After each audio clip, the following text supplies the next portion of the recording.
Chapter 6:17. Boom, boom, boom. As more and more hands smashed down, the shield grew dimmer and thinner.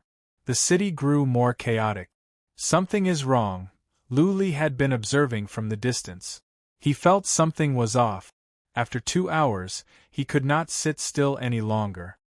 He whispered to a noble Lord Realm warrior next to him and sneaked out of the city. He hid in a ravine and checked the city with psychic power. The city was in a mess. Civilians were screaming and running around. Children were crying and the elderly were shedding tears. It was like the end of the world. The faces of the soldiers on the city walls were filled with fear. They paced back and forth on the city walls, their gazes locked onto Hu Lang. They were filled with anger and fear. Nothing was wrong. Lu Li used psychic power to check the city again. Eventually, he noticed a huge mansion. The mansion was luxurious. It was the headquarters of the Black Tortoise Hall. Naturally, the ones living here were the higher-ups and core disciples of the Black Tortoise Hall. Lu Li noticed something was wrong as soon as he went in. There were hardly any elderly, women or children in the Black Tortoise Hall. Clearly, they had been relocated, which was normal. As soon as the Yama city was breached, the elderly, women and children of the major families must have been relocated. What was unusual was that the Black Tortoise Hall was not in a mess. It was only the servants that were in a mess. The thousands of warriors in the Black Tortoise Hall looked solemn and frightened. Upon closer inspection, Lu Li could tell that they had no intention of running away. It was as if they were ready to fight to the death with Hu Lang. The teleportation formation in the city had been glowing. Many people were teleported away. The warriors of the Black Tortoise Hall could have teleported away easily. Why didn't they? Were all the warriors of the Black Tortoise Hall so brave that they wanted to die for the city? Lu Li's psychic power was strong. After being transformed by divine energy, he could scan the entire Black Tortoise Hall easily. His spiritual will stopped at a castle, where he found a vaguely familiar face. But on closer inspection, he realized he did not know her. It was a beautiful young lady in her early 20s, at the later stage of the noble Lord Realm. She wore a red dress and a red earring like a ball of fire. Her looks were stunning, not much weaker than Lu Ling's. She was elegant and dignified, like a queen standing high above the masses. However, there was an unconcealable charm in her eyes. This was a woman who was seductive to the bone. The lady was drinking tea leisurely in the castle. Next to her stood a bald old man and 2 handsome young masters. Lu Li sensed that the 3 were only at the noble Lord Realm, so he didn't pay much attention to them. Ji Mengtian. Suddenly, Lu Li trembled. He remembered who this person looked like. This man looked very much like Ji Mengtian. No wonder he looked familiar. Soon, a name came to Lu Li's mind, Ji Mengyao. Lu Li had heard that the Samsara Palace sent over a capable young lady that charmed the future family patriarchs of 2 forces at the south of the Serenity Plains. Eventually, the 2 forces joined forces to invade the Clouds Plains. Instead of going to the Cloud State or returning to the Samsara Palace, this miss stayed here? Lu Li's sense of danger was growing stronger. He suddenly looked up at the shield. Seeing that it was about to collapse, Lu Li called over a noble Lord Realm warrior and told him to tell Hu Lang to retreat. Ji Mengyao was here and she was very stable. Lu Li would never believe that she didn't have some tricks up her sleeves. He had a taste of Ji Mengtian's cruelty. She had set him and Jiang Qiling up without any warning. This Ji Mengyao seemed to be more capable than Ji Mengtian. Lu Li would not dare to be careless. Lu Ling only asked him and Hu Lang to turn the Serenity Plains upside down. They didn't have to worry about the loss of one city or land. If they couldn't conquer this city, they could conquer other cities. Whoosh! A noble Lord Realm warrior of the Silver Wolf Mountain flew up. Lu Li stepped back quietly, ready to retreat. What annoyed Lu Li was, Hu Lang didn't stop after receiving the warning. Instead, he kept on attacking. The shield was about to collapse. Hu Lang was not willing to give up. Maybe he was confident in his own abilities. Also, he didn't see any human sovereign realm warriors in the city. Boom! Finally, the shield collapsed. Hu Lang generated a huge hand and smashed at the teleportation formation in the plaza. Boom! The entire city shook violently. A huge handprint appeared on the plaza, and the ground sank to an unknown depth. Several large teleportation formations were smashed, and so were the teleportation formations nearby. Charge! Hu Lang yelled. He generated another hand and smashed at the mansion of the Black Tortoise Hall. There were many disciples of the Black Tortoise Hall and hundreds of noble Lord Realm warriors there. One move would kill half of them. With a cold snort, a bald old man flew up from a castle. He clenched his fist and punched at the hand in the sky. His punch attracted the power of heaven and earth, and the Xian Qi of heaven and earth gathered above his fist, forming a giant golden fist shadow, colliding with the giant palm print that was pressing down. Boom! The space in midair trembled violently as the giant palm and golden fist collapsed, transforming into terrifying spatial shockwaves that radiated in all directions. Many castles on the ground collapsed. Many warriors flew out from the castles. Human sovereign realm warriors? When Hu Lang saw the bald old man flying up, his eyes narrowed slightly. He had just checked the bald old man. He was only at the peak of the noble Lord Realm. How come he had become a human sovereign realm warrior? He was at the middle stage of the human sovereign realm, just like Hu Lang. Whoosh! From the castle down below, Ji Mengyao flew out and stood on top of a castle. Several handsome young masters flew out from nearby castles and stood next to Ji Mengyao, looking at Hu Lang in the sky with a sneer. Whoosh, whoosh, whoosh! From the distance came some noises. The scouts sent out by Lu Li came back in fear. They shouted from the distance, "Ambush!" Lu Li pulled a long face. He looked into the sky and saw at least more than 1,000 warriors of the noble Lord Realm swarming toward them. Lu Li felt his heart was weighed down with anxiety. This was a trap. Clearly, someone had set it up for them. The person had predicted that they would come to the Black Tortoise City. But Lu Li was confused. How could one warrior at the middle stage of the human sovereign realm, 1,000 noble Lord Realm warriors and hundreds of thousands of regular warriors stop them? Let's go! Since he was already surrounded by others, there was no point in hiding anymore. Lu Li waved his hand and flew up with all the warriors at the peak of the noble Lord Realm toward Hu Lang. Hu Lang didn't make any more moves. He stared at the bald old man and said coldly, "You are not from the Serenity Plains. You are from the Samsara Palace? The Samsara Palace wants to meddle in the dispute between the Serenity Plains and the Clouds Plains?" Hu Lang had learned about the human sovereign realm of the Serenity Plains many years ago. This bald old man was unfamiliar to him. He could not be a powerful warrior from the Serenity Plains. The bald old man didn't make a move either. He smiled and said, "You must have heard of me. I am from the Solar Dragon Island. My name is Recluse Solar Dragon. It's you." Chapter 6:18. Recluse Solar Dragon was famous at the Clouds Plains and the Serenity Plains. He was once famous at the Central Plains because he was an old pervert who liked to molest young men.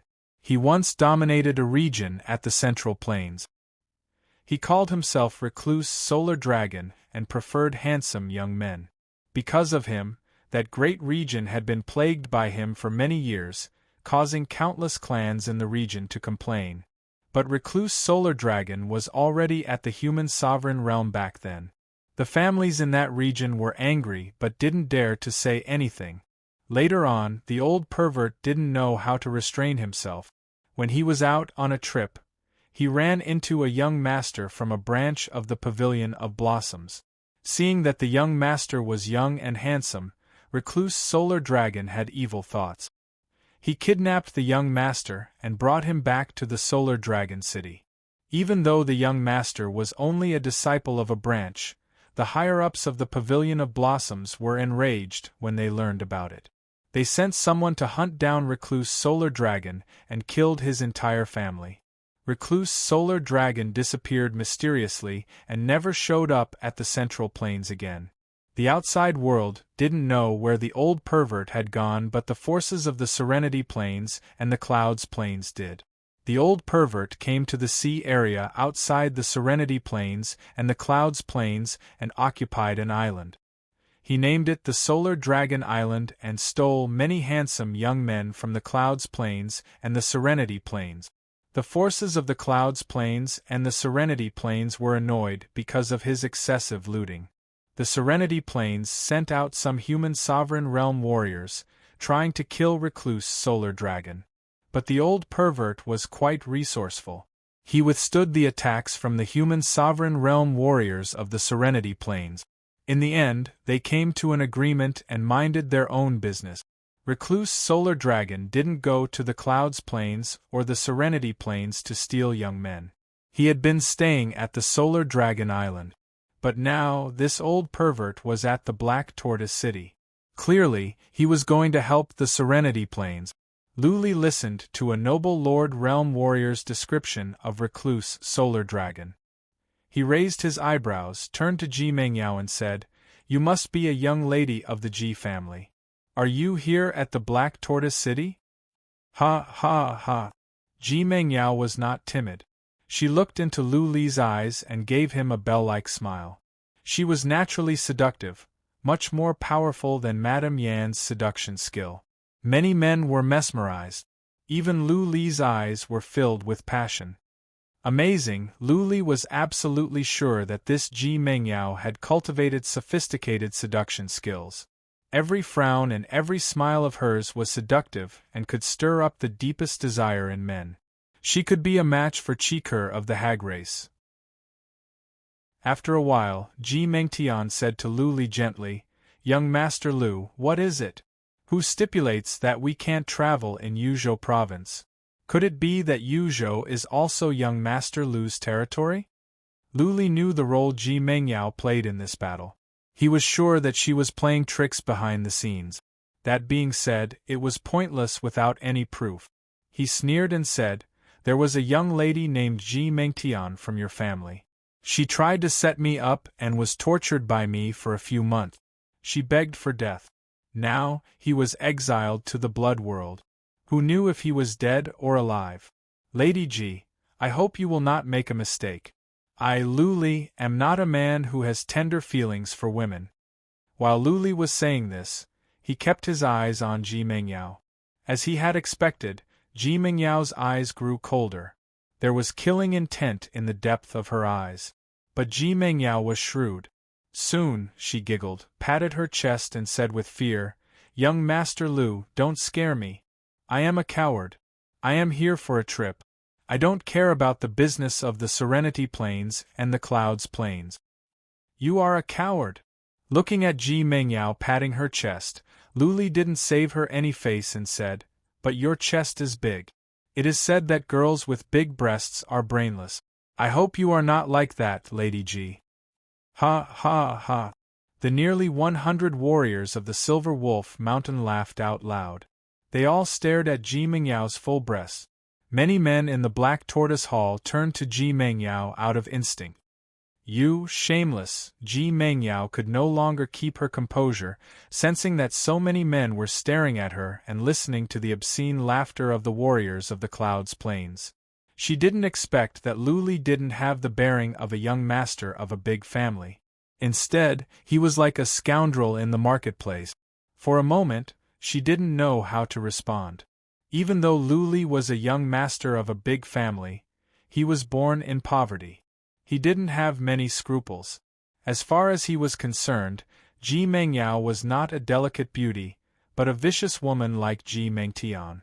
Since she was an enemy, then there was no need for him to show any mercy. "Let's go out of the city." Ji Mengyao flew up and flew out of the city with several young masters. Outside the city, Ji Mengyao said with a cold smile, "Lu Li, is this all you can do to bully a girl? We will not get involved in the fight between the Clouds Plains and the Serenity Plains. We will stay here and enjoy the show.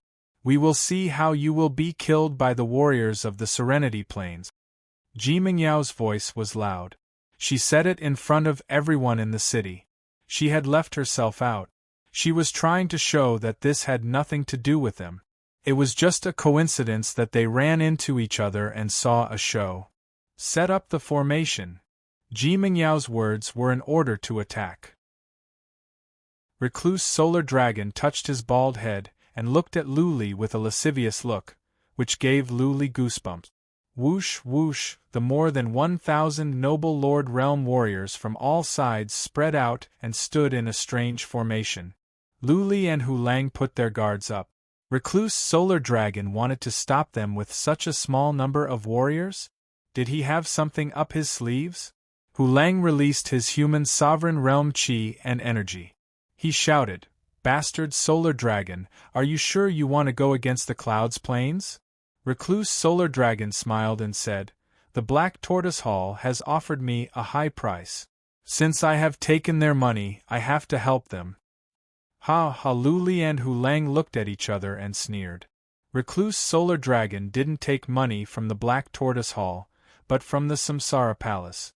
If it were not for the fact that the Samsara Palace had asked him to come out, how could Recluse Solar Dragon have the courage to go against the Clouds Plains? Admittedly, Ji Mengtian had done a good job.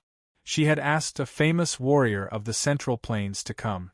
He had nothing to do with the Samsara Palace or the Hades Society. Even if Lu Li were to die here today, the Grand Master of the Demon-Slaying Hall wouldn't be able to vent his anger on the Samsara Palace or the Hades Society. Charge! Hu Lang and Lu Li shouted at the same time. The more than 1,000 noble Lord Realm warriors were in formation. If they were to break out, the 100 noble Lord Realm warriors they brought with them would all die, not to mention whether they could escape. Hu Lang and Lu Li didn't believe that Recluse Solar Dragon could defeat them all by himself. As long as they could kill this freak, the situation would still be under their control. Clones, with a white glare, dozens of Lu Li's clones flew around and dashed to all directions. Lu Li himself, more than a dozen clones, and Hu Lang dashed toward Recluse Solar Dragon. Formation! Recluse Solar Dragon shouted. The more than 1,000 noble Lord Realm warriors released their Xian energy at the same time. What surprised Hu Lang and Lu Li was that Recluse Solar Dragon's Xian energy was not aimed at them, but at each other. It was like they were connecting the more than 1,000 noble Lord Realm warriors with strings. Buzzing, the noble Lord Realm warriors glowed. The Xian energy they released didn't disappear. Instead, it became strings that connected them together. A huge octagonal rhombus appeared in the sky. Lu Li and the others were all inside it. Oh no! Hu Lang and Lu Li felt a surge of energy envelop them, slowing them down by half. Hu Lang were shocked. What kind of formation was this? They had never heard of such a strange one. It would start at midnight on the 31st. There would be at least 20 chapters on the 31st, maybe more. It would start at midnight on the 31st. Secondly, from today to the 31st, there would be 3 chapters a day and 4 on the weekend. The reason was obvious. They were saving up for the release of the chapters. Chapter 619. Lu Li didn't know much about inhibition formations, but all the formations he knew needed to be set up. Those that needed formation stones were all set up underground, not in the air. Right now, there were no array stones or any other arrangement. Instead, they relied on over 1,000 people to create a large array in midair. Moreover, it was extremely terrifying, suppressing their speed by half. Such a strange thing was simply unheard of. Hu Lang had never heard of this either. But as far as he knew, Recluse Solar Dragon couldn't know this kind of formation. This kind of formation was extremely heaven-defying and should be an ancient secret formation. This kind of strange formation could only be grasped by the superfamilies. In other words, this formation was either from the Samsara Palace or the Hades Society. Of course, this was only their speculation. There was no proof that the formation was from the Samsara Palace, so they couldn't say anything. Luli paused. His eyes flickered and he made eye contact with Hu Lang. Suddenly, Luli turned around and stepped back. He waved to the nearly 100 noble Lord Realm warriors. Hu Lang nodded. The nearly 100 noble Lord Realm warriors all followed Luli. Hu Lang rushed toward Recluse Solar Dragon. Luli wanted them to split up the work and Luli to crack the formation. Since the formation was made up of people, it could be cracked after some were killed. Whoosh whoosh, the nearly 100 noble Lord Realm warriors divided into 3 teams and dashed toward the same direction like 3 sharp swords. Even though their speed was limited, they were all at the peak of the noble Lord Realm. Their speed was still impressive. Soon, they were close to the warriors in the formation. Buzzing. All of a sudden, the warriors outside began to move fast. What was surprising was that the lines connected to them didn't break. The more than 1,000 warriors moved at the same time, moving in a clockwise direction, fast. Buzzing. Invisible shockwaves spread out from those warriors, surging toward Luli and the others as if they were releasing airwave. A warrior at the peak of the noble Lord Realm made a move, but it was bounced back by the airwave. Another warrior of the noble Lord Realm didn't believe it. He dashed out but was pushed back by the airwave. He couldn't get close to the warriors in the formation. Impressive. Luli was shocked. This formation was miraculous. It could reflect attacks? His eyes flashed, and he controlled some doppelgangers to rush out. In the end, those clones were all shaken back by the blast and then collapsed. Luli shouted to Little White in his sleeve, "Little White, get out." Whoosh, Whitey turned into a streak of white light and charged outside. However, the result was the same. Whitey's body bounced back the moment it came into contact with the airwave. The airwaves were more than 1,000 feet long. Luli believed that even if he took out the Ding of Barbarian God, the suction force of the Ding of Barbarian God wouldn't be able to suck the noble Lord Realm warriors in. What was more, those noble Lord Realm warriors were moving fast. Shio! Luli controlled his fate wheel to rush out, but it was bounced back. A group of people were trapped alive in midair. If they hadn't seen it with their own eyes, they wouldn't have believed it. Hee. Many people didn't believe it and released their own powerful attack. However, all of them were bounced back and dissipated in the air. Luli tried to use psychic power to launch soul attacks, but none could pierce through the airwaves. Ha! From the distance came a tinkling laughter. Ji Mengyao was floating outside the city with several young masters. Her eyes were filled with sarcasm and mockery. She was like a spectator in a coliseum, watching a group of beasts struggling in a cage. Boom! From behind came a muffled sound of explosion. Hu Lang was smashed away by Recluse Solar Dragon's rod. Luli turned to Recluse Solar Dragon.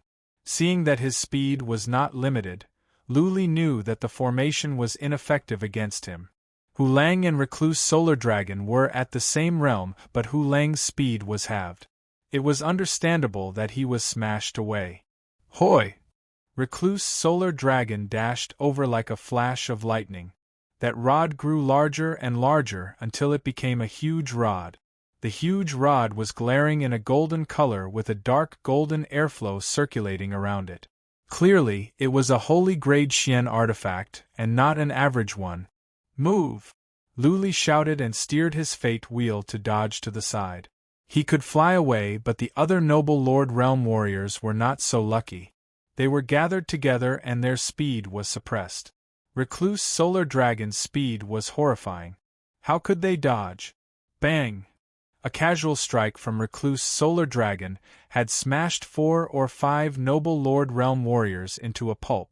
Their bodies exploded in midair. Broken limbs flew around and blood sprayed everywhere. Spread out! Luli shouted angrily when he saw that the huge rod didn't stop and was sweeping over. There were too many people here. A casual sweep could kill several. How could a noble Lord Realm warrior stand against the might of a human sovereign realm warrior? Whoosh whoosh, they scattered at once. Unfortunately, two of them didn't react in time. They were hit by the iron rod and their bodies exploded into a rain of blood. This is not an average attack. Luli frowned as he stared at the huge iron rod. If it were an average attack, the best that could happen would be death. How could it be that the iron rod could make one's body explode? Tortoise Solar Dragon, I am your opponent, Hu Lang shouted in rage. Unfortunately, his speed was suppressed. Before he could get close to Recluse Solar Dragon had dodged. Recluse Solar Dragon pulled back his rod and smashed at Hu Lang. Bang! Hu Lang was strong in defense. The armor he was wearing was definitely of the holy grade. Even though his speed was suppressed and he was smashed away, he didn't sustain serious injuries. There wasn't even blood coming out from his mouth. Hu Lang had a holy grade armor but the others didn't. Of course, Luli was wearing a soft armor of the holy grade. Lu Ling had so many treasures that she had prepared them for him. Luli didn't like armors so he only wore a soft armor under his robe. Ha ha ha, Hu Lang, I will kill your warriors first and then I will torture you to death. Recluse Solar Dragon didn't go after Hu Lang. The golden iron rod continued to grow, and he began to kill all the noble Lord Realm warriors. Outside the formation, they were like turtles in a jar. Recluse Solar Dragon had become a hunter and he could kill all the prey inside. Luli and Hu Lang looked at each other and saw the seriousness in each other's eyes. Recluse Solar Dragon was so fast that they couldn't get close. They couldn't just watch as the nearly 100 noble Lord Realm warriors were killed. Luli was worried about the noble Lord Realm warriors, while Hu Lang was worried about Luli. Luli was representing the Clouds Plains. On the surface, Recluse Solar Dragon was bought over by a force of the Serenity Plains. This was a local dispute and the Grand Master of the Demon-Slaying Hall couldn't intervene. In other words, even if Recluse Solar Dragon killed Luli, the Grand Master of the Demon-Slaying Hall might not show up. At the very least, the Grand Master of the Demon-Slaying Hall would only kill Recluse Solar Dragon and not the Samsara Palace or the Hades Society. The Samsara Palace and the Hades Society were powerful so they wouldn't dare to kill Luli openly. Recluse Solar Dragon was a lone commander. He must have benefited greatly from the Samsara Palace and the Hades Society so he wouldn't have such concerns. Recluse Solar Dragon might not even know that the Grand Master of the Demon-Slaying Hall would protect Luli for 10 years. Therefore, it was highly likely that he would kill Luli. Bang! Chapter 620. Bang bang bang, one noble Lord Realm warrior after another was smashed into pieces. Luli and Hu Lang were getting more and more worried. Hu Lang had thought this would be an easy mission. All he had to do was to kill some noble Lord Realm warriors with Luli and then the mission would be over. Little did he expect that things would turn out like this. The death of the 100 noble Lord Realm warriors with him was not a big deal. It didn't matter if the mission failed or even if Hu Lang himself died. But Luli could not die. Hu Lang knew Lu Ling too well. She was a cruel and merciless person. If Luli died here, so would Hu Lang's entire family. There would be no suspense. Hu Lang forced himself to calm down and looked at the more than 1,000 noble Lord Realm warriors outside. Hu Lang released a handprint toward the sky on the left. He wanted to break the formation by force. As long as the formation was broken, Luli could run away easily. Boom, the handprint made contact with the airwave. The handprint was bounced back, but the airwave was bounced back as well. Hu Lang's attack was strong. Buzzing. Hu Lang had decided to fight with all his might. He looked at Luli, took out a huge axe and swung it like a windmill. Xian Qi in heaven and earth gathered around him as he flew up. He stopped swinging the axe and hacked at the noble Lord Realm warriors on the left. Howl, a beast shadow came into being in midair and let out a shocking roar. The beast was glowing in a dark glare and the qi and energy inside was horrifying. It was as if the beast contained horrifying energy that could break any kind of defense. Whoosh! Recluse Solar Dragon saw that Hu Lang was about to use his most powerful, profound meaning. He moved away and smashed at Hu Lang's back with his iron rod. Recluse Solar Dragon wanted to injure Hu Lang so that he could not use his profound meaning. Buzzing, the dark gold air current on his iron rod surged even faster, as if countless golden knives were revolving around his iron rod. Lu Li didn't know what profound meaning it was, but he was sure that it was a profound meaning with properties of gold. Hu Lang had just released his profound meaning, and he had to keep the beast shadow from collapsing. Sensing the killing move coming from behind, he had to take it head-on. A dark green stream of air appeared outside his body and revolved around his body, forming a thin layer of protection. Whoosh! Lu Li made a move. He generated many clones and dashed toward Recluse Solar Dragon. When Hu Lang glanced at him just now, he instantly understood what Hu Lang meant. He also guessed that Recluse Solar Dragon would attack Hu Lang. His fate wheel spun for the first time, but he still controlled its speed. It was only as fast as a run huang in the early stage. Under the suppression of the formation, he could only be as fast as warriors at the later stage of the Noble Lord realm. Bang! Hu Lang's body was heavily smashed by the huge iron rod. His translucent shield immediately shattered, and his back was hit by the iron rod. His holy armor released a dazzling light, and his body was blown away. He spat out a mouthful of blood. This time, he was injured. When Recluse Solar Dragon saw that Hu Lang's huge beast shadow did not collapse, he swung his huge stick at the huge beast shadow. He could feel the powerful energy contained in the beast shadow. It was possible that the beast shadow could blow up the formation and the Noble Lord realm warriors outside. By then, the formation would collapse. Xiao! Lu Li was only hundreds of feet away from Recluse Solar Dragon. Lu Li sped up to the limit. His clones sped up and dashed toward Recluse Solar Dragon. Lu Li was sure that Recluse Solar Dragon could see through his real body easily. Even so, Lu Li stubbornly released his cloning skill for only one purpose. He wanted to confuse Recluse Solar Dragon so that Recluse Solar Dragon would think that he had the chance to kill Lu Li. Lu Li wanted to get closer to Recluse Solar Dragon. Human Sovereign Realm warriors had force field that could suppress anyone within a radius of 300 feet. Lu Li used his clones to confuse Recluse Solar Dragon so that he could form an idea in Recluse Solar Dragon's mind. A piece of trash at the Eternal Realm was overestimating himself and trying to sneak up on him? What was Recluse Solar Dragon using a cloning skill that he thought was powerful? Once Recluse Solar Dragon had this idea, he might not release his force field. Instead, he would let Lu Li get closer and then he could find Lu Li's real body and kill him. Of course, this was all Lu Li's speculation.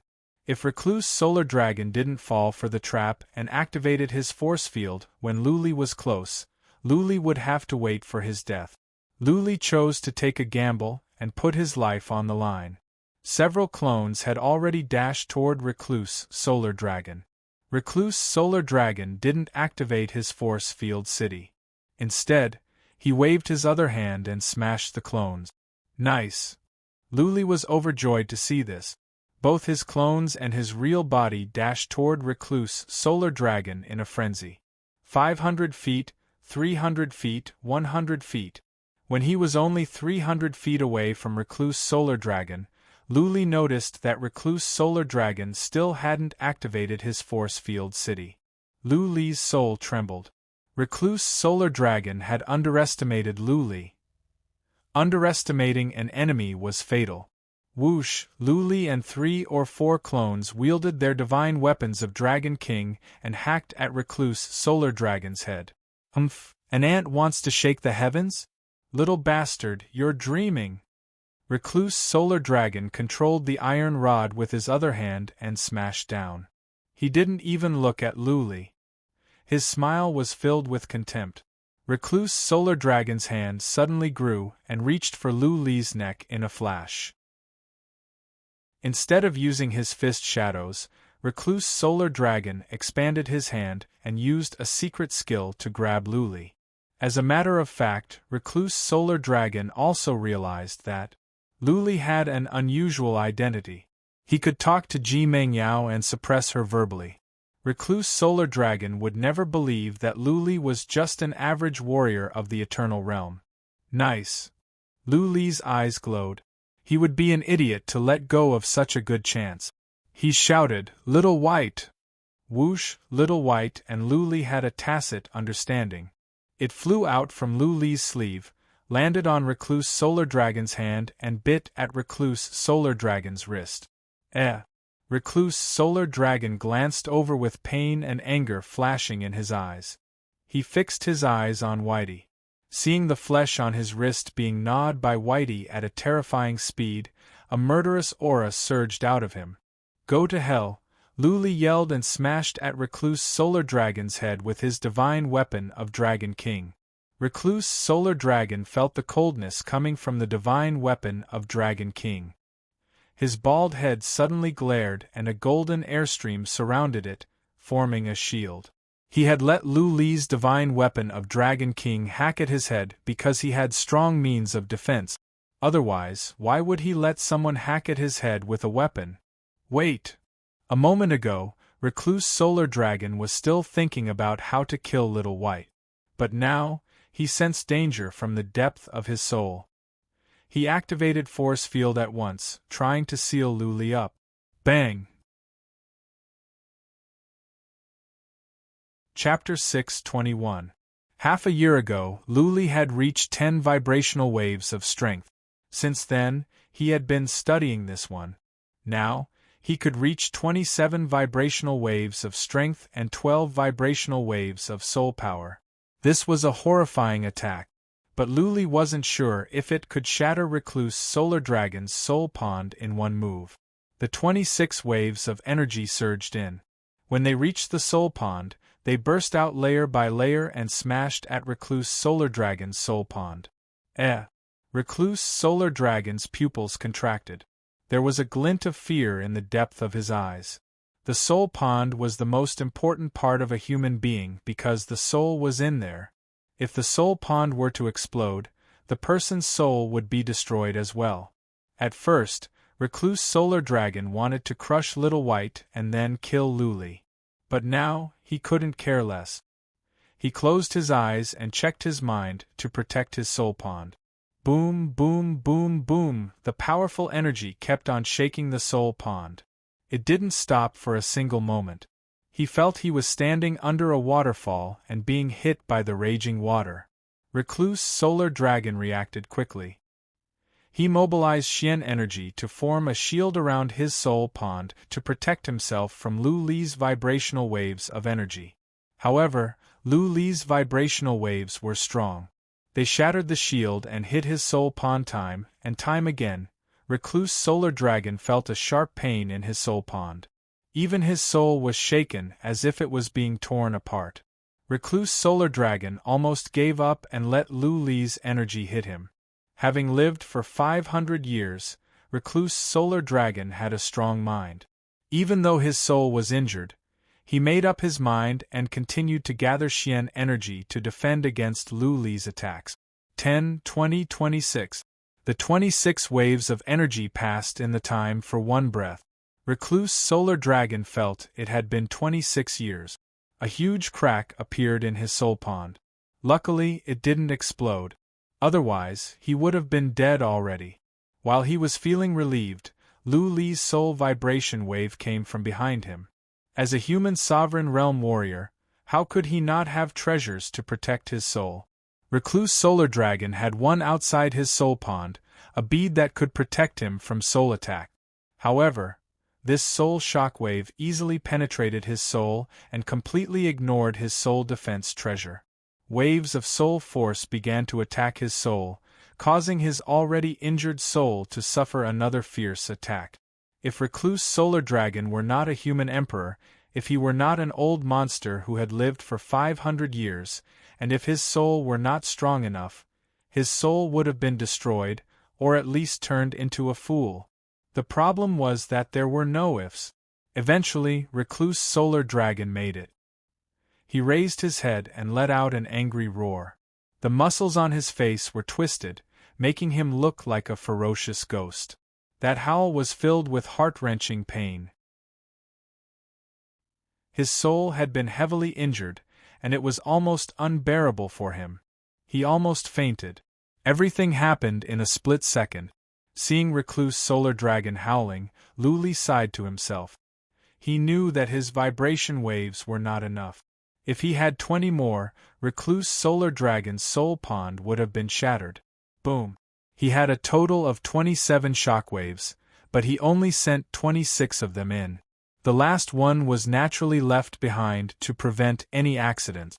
The last shockwave did not penetrate into Recluse Solar Dragon's body. Instead, it smashed outside his head. Bang! Recluse Solar Dragon was blown away by the strong force, and Whitey flew back. Recluse Solar Dragon's force field had collapsed. His soul was so badly injured that it was impossible for him to maintain the force field. Therefore, he was smashed away at once. As a matter of fact, at that moment, Luli could have taken the risk. When the force field was gone, he could hack at Recluse Solar Dragon again. Given his current condition, there was no way Recluse Solar Dragon could survive. But Luli did not dare to take the risk. He could not stand the counterattack of a human sovereign realm warrior before his death. Even if he could kill Recluse Solar Dragon, he would be smashed into pieces. PFF. In midair, Recluse Solar Dragon spat out blood. His face was as pale as snow. His expression was ferocious like that of a mad beast. Hiss, hiss. Many people were gasping. Many eyes were filled with shock and disbelief. In the distance, Ji Mengyao's mouth was opened so wide that she could fit an egg in. How even Hu Lang was stunned. Just now, he was smashed away and didn't notice what was happening. As soon as he looked over, he saw Luli smashing Recluse Solar Dragon away. Recluse Solar Dragon seemed to be badly injured. How was that possible? Many people had the same thought. A warrior of the Eternal Realm could injure a warrior of the human sovereign realm in one move? Was Recluse Solar Dragon putting on an act? But what he spat out was real blood. The pain on Recluse Solar Dragon's face and the roar just now were enough to tell that Recluse Solar Dragon was in heart-wrenching pain. Recluse Solar Dragon could not be wrong. Then, was Luli hiding his real strength? But Luli was on a 9-layered fate wheel. It couldn't be a fake fate wheel. At the Great Land, there was a strict distinction between the realms of warriors. The difference of one realm was huge. Not even a warrior of the Noble Lord realm could kill a human sovereign realm warrior, let alone an Eternal Realm warrior. Unless that Noble Lord realm warrior had learned some incredible profound meaning or had a powerful bloodline. But the premise was that the human sovereign realm warrior was a good-for-nothing freak. Hu Lang and Ji Mengyao thought the same thing. Previously, when Luli killed the Fire Leopard King, it was Little White and Ming Yu who worked together with Luli, and the Fire Leopard King was badly injured.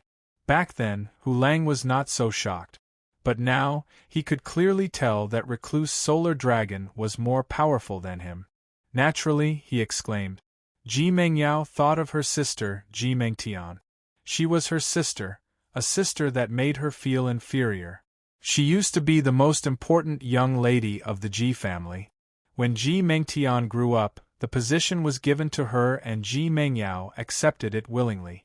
She could not figure out how Ji Mengyao could be defeated by Luli. Now, she finally understood. It was not luck that Luli could win the favor of the Grand Master of the Demon-Slaying Hall and make a name for himself at the Central Plains. Okay. Hu Lang flew up. How could he let go of such a good chance? He soared into the sky like a raging dragon, heading straight for Recluse Solar Dragon. He wanted to tear Recluse Solar Dragon into pieces while he was down. Run! Recluse Solar Dragon was sensible. Otherwise, he wouldn't have been able to run away after offending the Pavilion of Blossoms. He rushed out of the formation at once. His soul was badly injured. Without some super elixirs and half a year's time, he would not be able to recover. His soul was badly injured and he was feeling excruciating pain. How could he deal with Hu Lang, who was also at the human sovereign realm? Whoosh, the formation did not bind him at all. He flew out and dashed toward the east like a shooting star. Soon, he vanished into the distance. As soon as recluse Solar Dragon fled, the rest of the people were dumbfounded. Hu Lang's attack clearly had the ability to break the formation. It was only a matter of time. Once the formation was broken, would they be able to survive? Of course, the main reason was that their leader had run away. Their morale had dropped. They were scared and their morale was shaken. Let's go. Chapter 622. The escape of Ji Mengyao and the several young masters had thrown the more than 1,000 noble Lord Realm warriors into chaos. More than 1,000 people were actually not warriors from Yuzhou. They were secretly mobilized from various forces in the central state, but they were not warriors from the Hades Society or the Samsara Palace. This formation could not be set up in a day or two. It required a long time to get used to it. After all, if one of the 1,000 people made a mistake, the formation would immediately collapse. Ji Mengyao had put in a lot of effort to plan what would happen today. It took her a lot of effort to gather 1,280 people. They could not be mobilized from the Samsara Palace or the Hades Society, or else the demon-slaying hall would have something on them. They had to be bribed in secret or coerced. It was not difficult to kill Luli.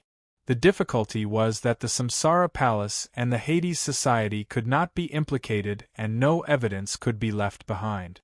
Otherwise, any Earth Immortal Realm warrior from the Samsara Palace could flatten the Northern Desert and the Cloud State.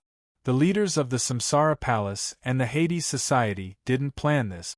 It was for this reason that they asked Ji Mengyao to handle it. At most, he could just push the blame to them and say that young people were insensible and that it was just a matter of personal feelings. Therefore, after Ji Mengyao and the young masters ran away, over 1,000 people lost their morale right away. Some of them ran away at once, and the rest scattered in confusion. Boom! Hu Lang generated many hand shadows in rage, crushing more than 100 noble Lord Realm warriors who didn't manage to run away in time. The remaining more than 50 noble Lord Realm warriors of the Silver Wolf Mountain were enraged. They didn't bother to go after those noble Lord Realm warriors. They vented their anger in the Black Tortoise City. Boom, boom, boom, the city quickly turned into ruins. Countless soldiers were crushed to death, and many civilians were implicated. Castles were razed to the ground, turning Black Tortoise City into hell. Don't kill civilians. Luli couldn't help but yell. The civilians were innocent.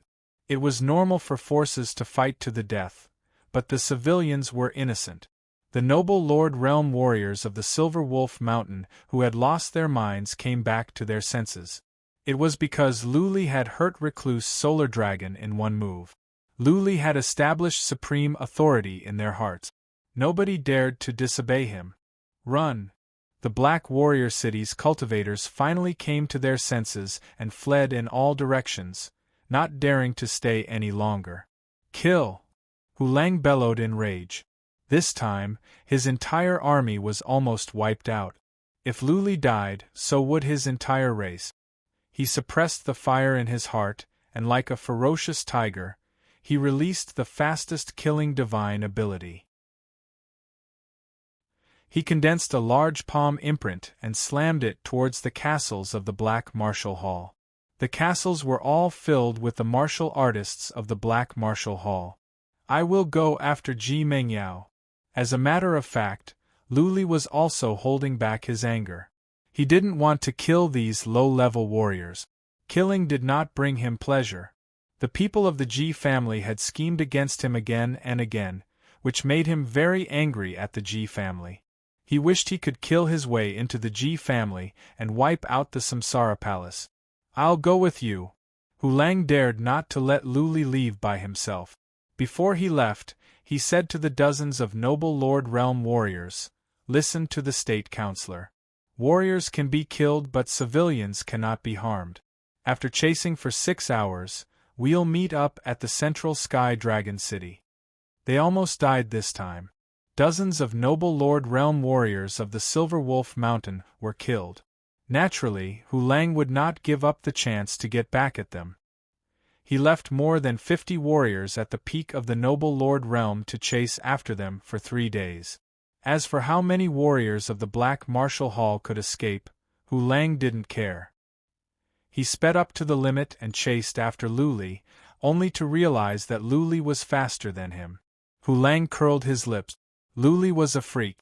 How fast would he be when Luli reached the human sovereign realm? Hu Lang flew to the south.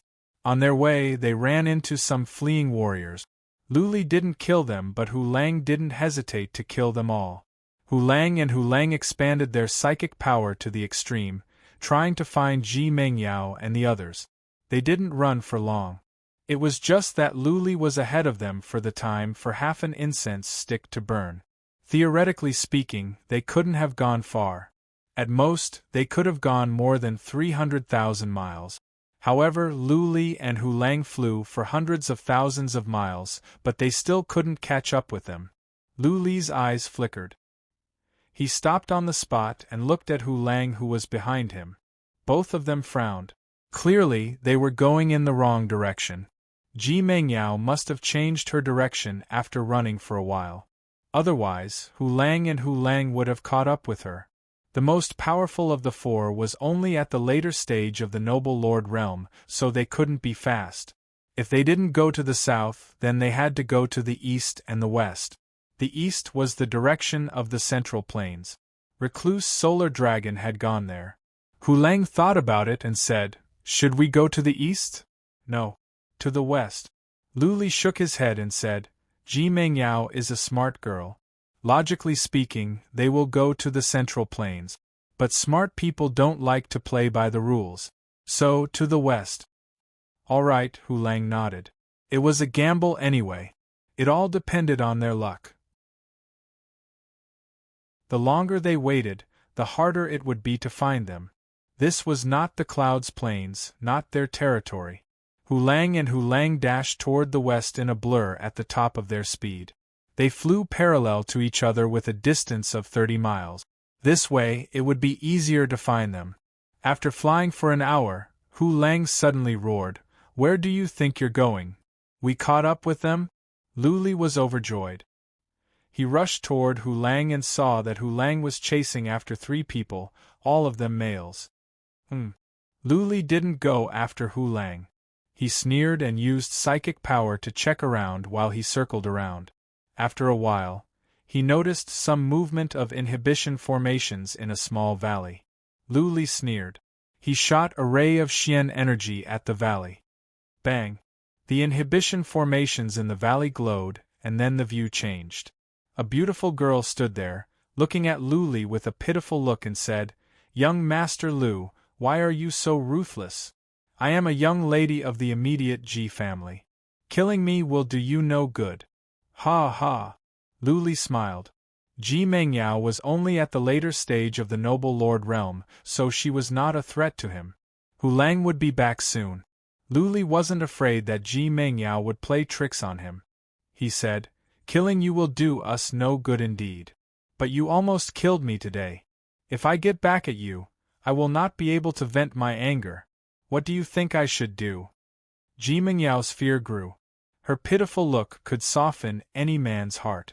She crossed her arms in front of her chest, squeezing her breasts even more. Looking at Luli with a pitiful look, she said, "Young Master Lu, you are a generous man. Can you spare my life this time? As long as you don't kill me, as long as you don't taint my body, I will promise you anything." "Taint your body?" The smile on Luli's face grew wider. If it were any other man, he or she would be aroused and force himself on Ji Mengyao. Luli had been tricked by Ji Mengtian before, so he knew very well that the sisters were vicious. They must be putting on a show as well. Their purpose was to force him to do it.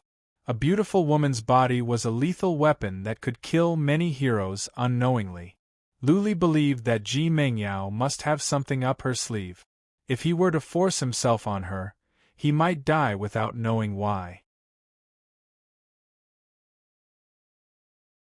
Chapter 623. The Grand Master of the Demon-Slaying Hall would protect Luli for 10 years. The 12 royal families of the Central Plains wouldn't have the courage to kill Luli openly. Similarly, Luli didn't want to antagonize the 12 royal families too much. Killing disciples of the 12 royal families would enrage them. For example, if he killed Ji Mengyao, the Ji family would be enraged. They might not go after Luli, but they would send someone to the northern desert and the Clouds Plains to kill a group of people for revenge. That was something the Ji family could do. Therefore, Lu Li's desire to kill Ji Mengyao had diminished. That being said, he would not let Ji Mengyao go.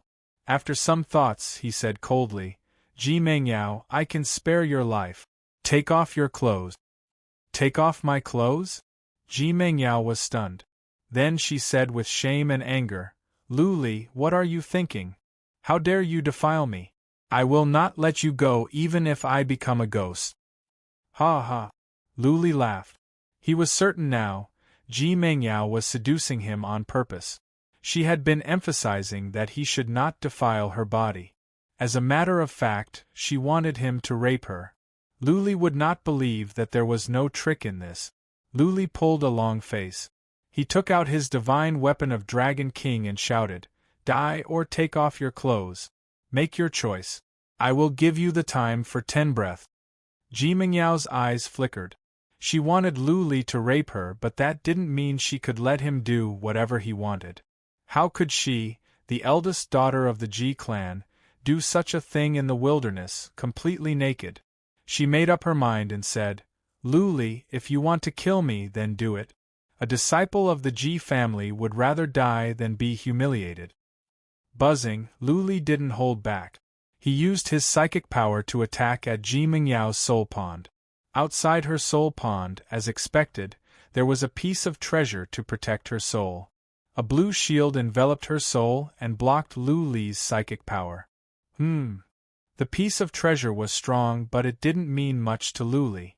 He changed the mode of attack of psychic power into vibrating wave. He sent them into Ji Mengyao's soul pond and began to attack at her soul. Ji Mengyao's soul was impacted and she felt a sharp pain. She squatted down, held her head, waved her hand in pain and said, "Lu Li, stop. I will take it off." Lu Li mockingly stopped his soul shock and coldly stood in midair, like a cat watching a mouse. Ji Mengyao groaned in pain. Seeing that Lu Li was losing his patience, she undid her belt in shame and anger. Seeing a woman take off her clothes was undoubtedly very pleasing to the eyes.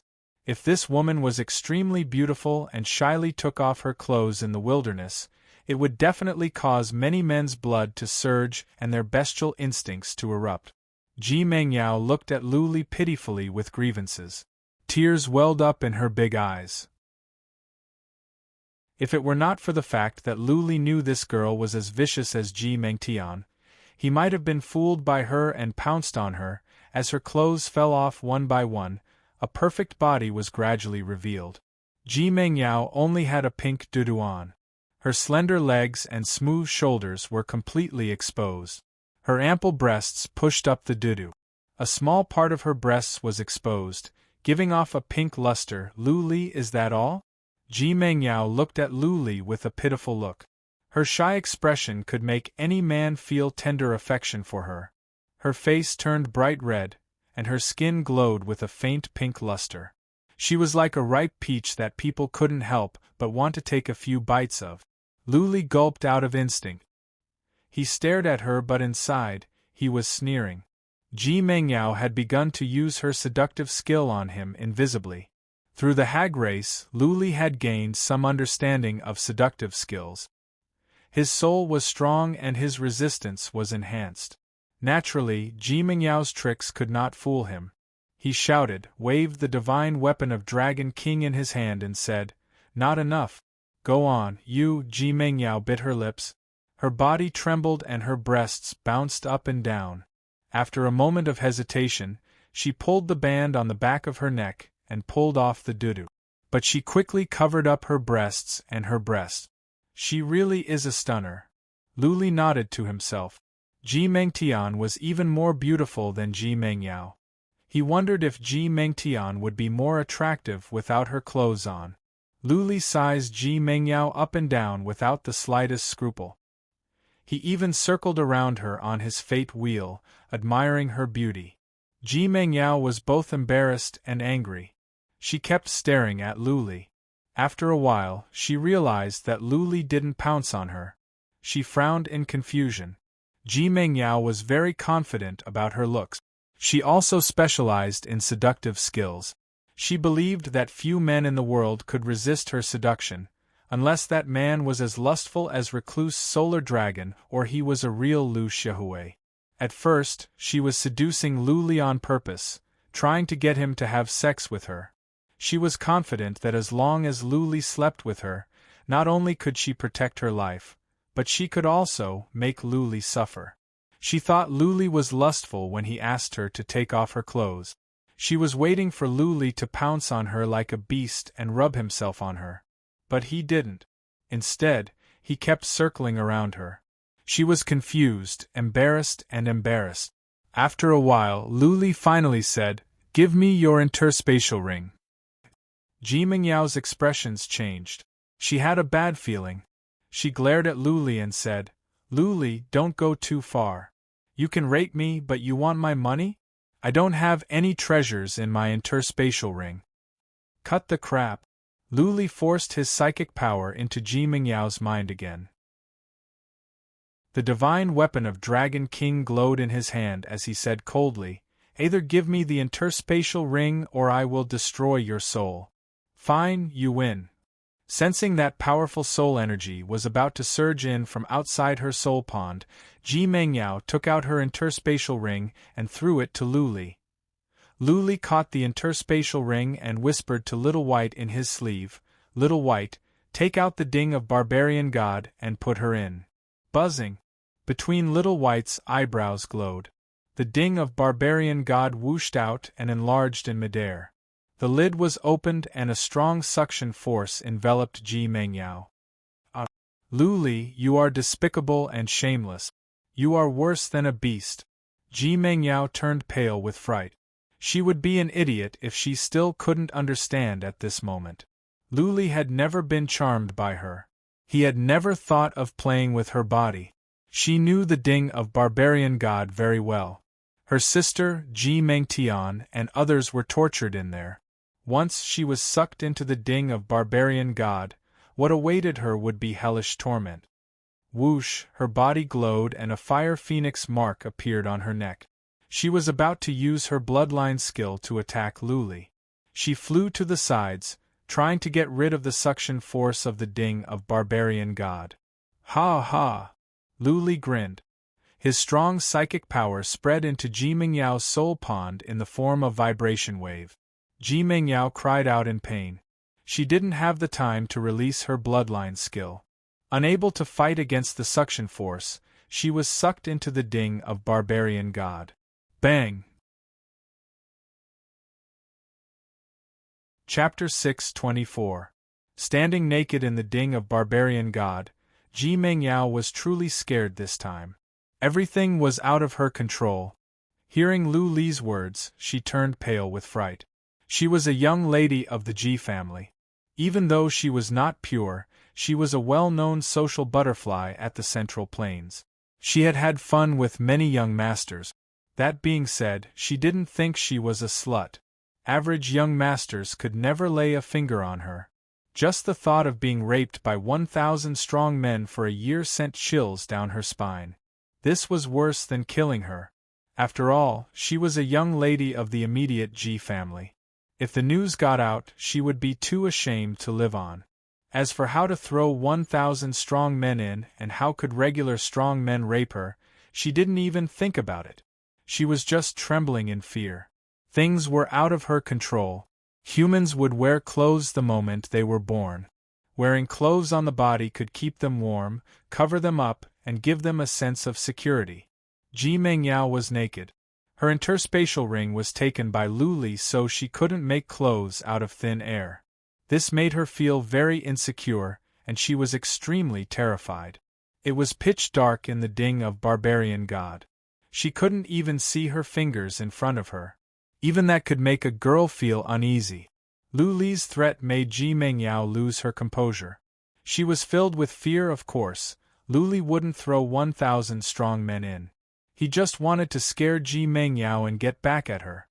He hadn't figured out how to deal with her yet, so he retracted his psychic power and left her alone, letting her do whatever she wanted.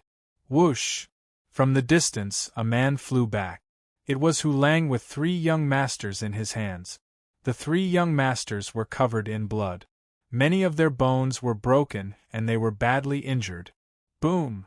Hu Lang threw the 3 young masters to the ground after he came back. He flew toward Luli with an obscene smile and said, "Young Master Li, why don't you have fun with that girl? She is a young lady of the Ji family. She is so pretty. I was going to stand guard for you." Hunting down 3 noble Lord Realm warriors was a piece of cake for Hu Lang. Hu Lang had come back just now. But seeing that Ji Mengyao was taking off her clothes, he didn't go and disturb Luli. Luli said casually, "A vicious girl and a pretty skeleton. What's so fun about that? You want to play? I will give her to you." "Hee, I wouldn't dare." Hu Lang shook his head. He didn't even dare to kill the 3 young masters, not to mention play with Ji Mengyao. Luli had the protection of some big shots, but he didn't. If he dared to molest Ji Mengyao, the powerful warriors of the Ji family would come to the Celestial Wolf Mountain and kill all his clansmen. Hu Lang looked at the 3 young masters below and asked, "Young Master Li, what should we do with these 3? Luli glanced over and asked in a cold voice, "What are your names? Which family are you from? Answer me honestly, or The legs of the 3 young masters were broken, and many of their bones were broken by Hu Lang. There was a human sovereign realm warrior up there. The 3 of them had given up on running or resisting. Hearing Luli's words, they glared at Luli but said nothing. Xiao. When Hu Lang saw this, he became angry. A whip appeared in his hand. There were many spikes on the whip, and he swung it down with lightning speed. He didn't dare to kill them, but he had no qualms about torturing them. Soon, the 3 of them cried out in pain. The spikes on the whip made them feel as if they were being pierced by steel needles. One of them lost his nerve and shouted, "I will tell you, I will tell you. I am from the Hades Society. My name is Yang Yu. My grandpa is the 4th patriarch of the Hades Society, Yang Hu." "Yang Yu?" Luli waved his hand. Hu Lang put away the whip. Luli asked, "What is your relationship with Yang Xian?" Yang Yu answered honestly after a pause, "Future family patriarch is my cousin." Oh, Luli nodded. He was troubled. Yang Yu was a disciple of the immediate Yang family of the Hades Society. The Yang family would go ballistic if Luli killed him. Luli looked at the other 2. One of them said at once, "I am Zhao Gu. I am the future family patriarch of the Zhao family of the Crystal Palace." The other one added, "I am Li Gu, the future family patriarch of the Alliance of Stars." The Crystal Palace? The Alliance of Stars? They were the 2 forces at the south of the Serenity Plains. Luli had learned that the future family patriarchs of the 2 forces were so enchanted by Ji Mengyao that they lost their souls. It must be true. Otherwise, the 2 wouldn't have risked their lives to follow Ji Mengyao to the Black Tortoise City. Whoosh! Luli moved and hacked at Zhao Ji's and Li Gu's heads with his divine weapon of Dragon King, killing them immediately. He didn't have the courage to kill Ji Mengyao and Yang Yu, but he wouldn't show mercy to them. Even though the Crystal Palace and the Alliance of Stars were on good terms with the Tumulus of Universe, they still chose to invade the Clouds Plains. Anyone that invaded the Clouds Plains was an enemy. Yilua wouldn't say anything even if Luli wiped out the 2 forces. Crack, crack, crack. A moment ago, the 2 were alive and kicking. Now, they were 2 mutilated bodies. Their blood splashed on Yang Yu's face, which scared him so much that his teeth were chattering. Lu Li looked at Yang Yu with contempt. This Yang Yu was not as good as Yang Xian. He was a coward. Lu Li moved his divine weapon to the side slowly and put it on Yang Yu's neck. Don't kill me, young Master Lu. This is all that B***TCHG Mingyao's idea. I am only here for fun. I swear, I have no intention of harming you. Yang Yu begged for mercy and pushed all the blame onto Ji Mengyao. His face was pale and his teeth were chattering. He was scared out of his wits. Lu Li thought about it and said, I will kill you or not, it all depends on whether you are valuable or not. If you can offer me something or some information that I am interested in, maybe I can let you go back to the Central Plains. Yang Yu's eyes flickered. He was on the verge of tears. He was a disciple of the immediate Yang family, but he was a coward. The family didn't value him. What could he offer? Lu Li held the ding of Barbarian God in his other hand. There were even quasi-relics. How could Lu Li be interested in Yang Yu's things? After a while, Yang Yu thought of something and said, I have an ancient skill related to souls. I got it from an ancient site. Young Master Lu, I heard that you are a soul warrior. I hope this can be of help to you. Yang Yu's interspatial ring glowed. He handed over a golden hide scroll to Lu Li. Lu Li put away the ding of Barbarian God and took it over. It was indeed an ancient skill. There were ancient characters on it. Lu Li took a look and confirmed that it was a skill related to souls. Even though he didn't know how powerful it was, he nodded and said, This is useful. But I have many skills related to souls. This is not enough to trade for your life. I have nothing else. Yang Yu pulled a long face. He didn't have a high status in the family. All he had was a holy grade weapon and a heaven grade defensive inner armor. He also had some pellets, mystical materials and Xian crystals. Lu Li wouldn't be interested in those. Seeing the coldness in Lu Li's eyes and the surging killing intent, Yang Yu suddenly became cleverer. He remembered something and yelled, Right, I know. Bodhi fruit. I know where to find it. Lu Li's eyes glowed. He didn't want to kill Yang Yu. He was just trying to scare him. Little did he expect that he would gain something. Chapter 6:25. Lu Li had sent many people to look for the Bodhi fruit, including the Du family. Lu Ling had been sending people as well. The Samsara Palace was the most powerful force at the Central Plains and it had the Chamber of Commerce under its control. It was easy for them to get some information. They didn't know why Lu Li and Lu Ling were looking for the Bodhi fruit and the Samsara Palace didn't know that the Bodhi fruit could cure the immortals perish. Nevertheless, they remembered this. If the Bodhi fruit appeared at the Central Plains, the Samsara Palace would get it right away without giving Lu Li a chance. The Samsara Palace also told the Hades Society and the Pavilion of Blossoms, telling them to keep an eye on the Bodhi fruit and get it as soon as they found it. Lu Li could accept Yang Yu's explanation. Also, Yang Yu was such a coward that it shouldn't be a conspiracy. Lu Li asked, Where did you learn about the Bodhi fruit? You know what will happen if I lie to you. I have a human sovereign realm warrior with me. When a man lies, his soul will tremble. Lu Li intimidated Yang Yu and the latter said he would not dare. He pointed to the saber on his neck. When Lu Li moved the saber away, Yang Yu said, I am not sure about the details. Before I came to the Clouds Plains, I only heard that in a garden at the great Buddhist temple, there is a batch of fruits that are about to ripen. I think there are some Bodhi fruits and most of the fruits will be auctioned. This garden is famous at the Central Plains. Every 100 years there will be a batch of fruits that will ripen. Every time it will cause a sensation.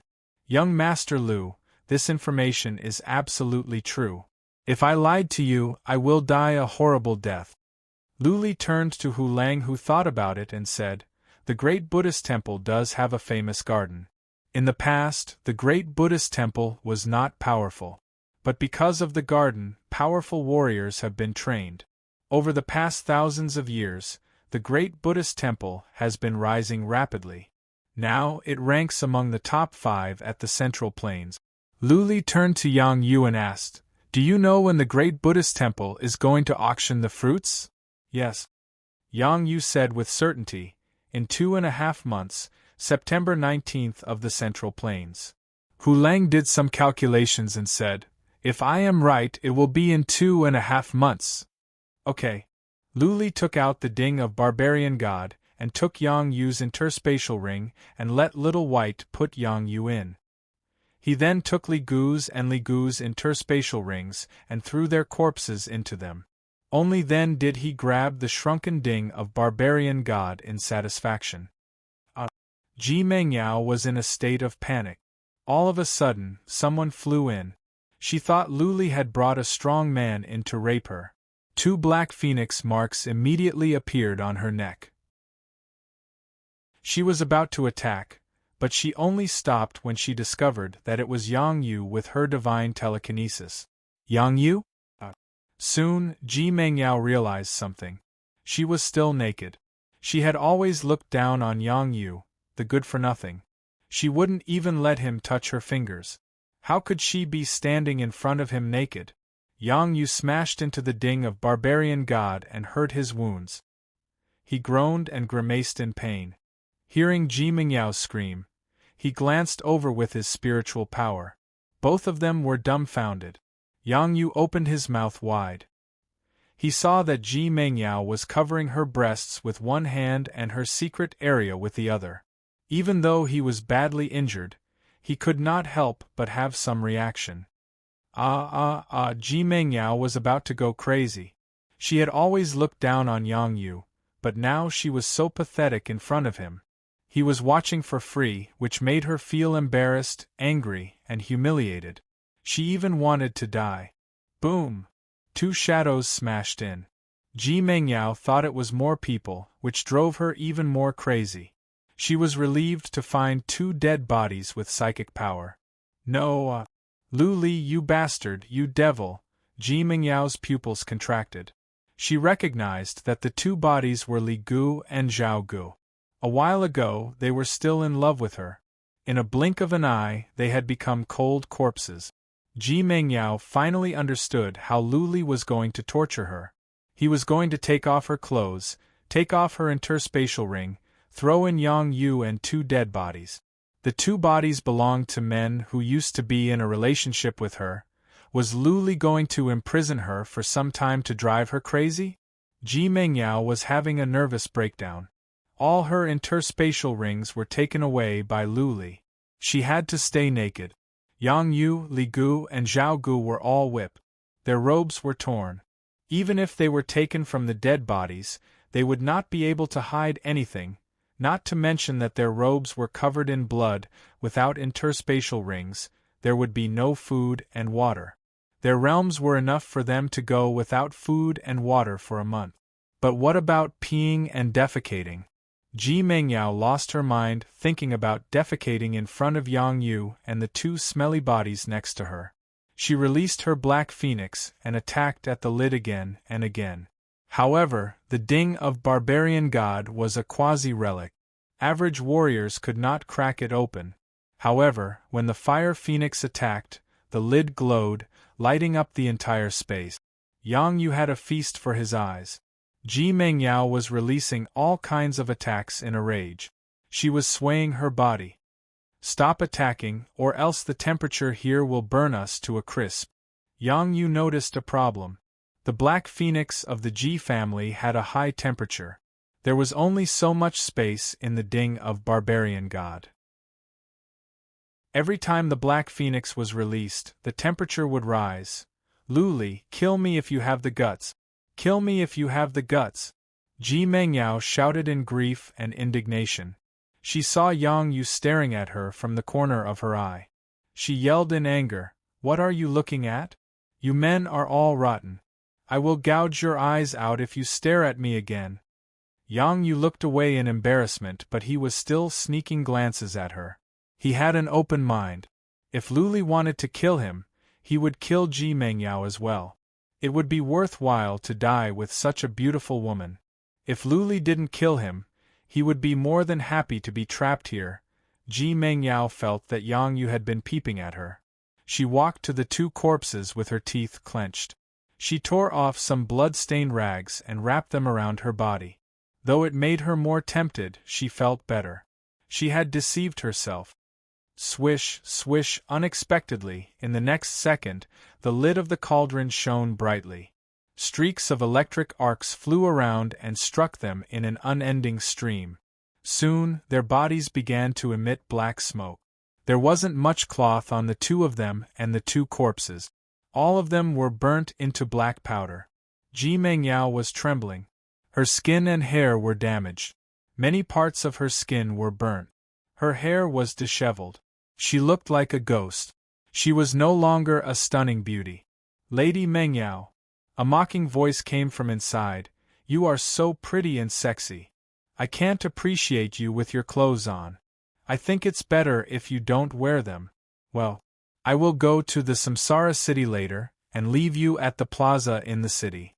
Everyone in the city can appreciate your beautiful body. PFF. Chapter 626. Lu Li hadn't figured out how to deal with Ji Mengyao and Yang Yu. Killing them would bring him endless troubles, but letting them go would not make him happy. Lu Li might as well throw them into the Ding of Barbarian God so that they could suffer and vent their anger. Lu Li and Hu Lang discussed for a while and decided to carry out Lu Ling's plan. They would attack other cities until Lu Ling sent a message for them to go back. There were still 2.5 months before the auction at the great Buddhist temple started. Lu Li still had time. Also, he needed to send someone to make sure. What if Yang Yu was lying? What if it was a trap? Hu Lang flew to the Dragon City where they agreed to meet. On their way, they ran into some warriors of the Silver Wolf Mountain. Lu Li asked one of them to go back and tell Lu Ling what had happened here. He also asked her to send someone to verify the authenticity of the Bodhi fruit at the great Buddhist temple. 3 days later, they arrived at the Dragon City in the central region with more than a dozen warriors. Hu Lang didn't wait for everyone to arrive. He went into the city directly. There was only one Ji Mengyao. This trap could not be set up twice. Not so many people could build such a horrifying formation twice. As expected, this time, the shield outside was broken easily. They killed their way into the city. Another storm of blood ensued. Warriors in the city were slaughtered. Blood flowed like a river. After killing tens of thousands of warriors in the city, Hu Lang left with Lu Li and the others. They stayed nearby and waited for everyone to gather.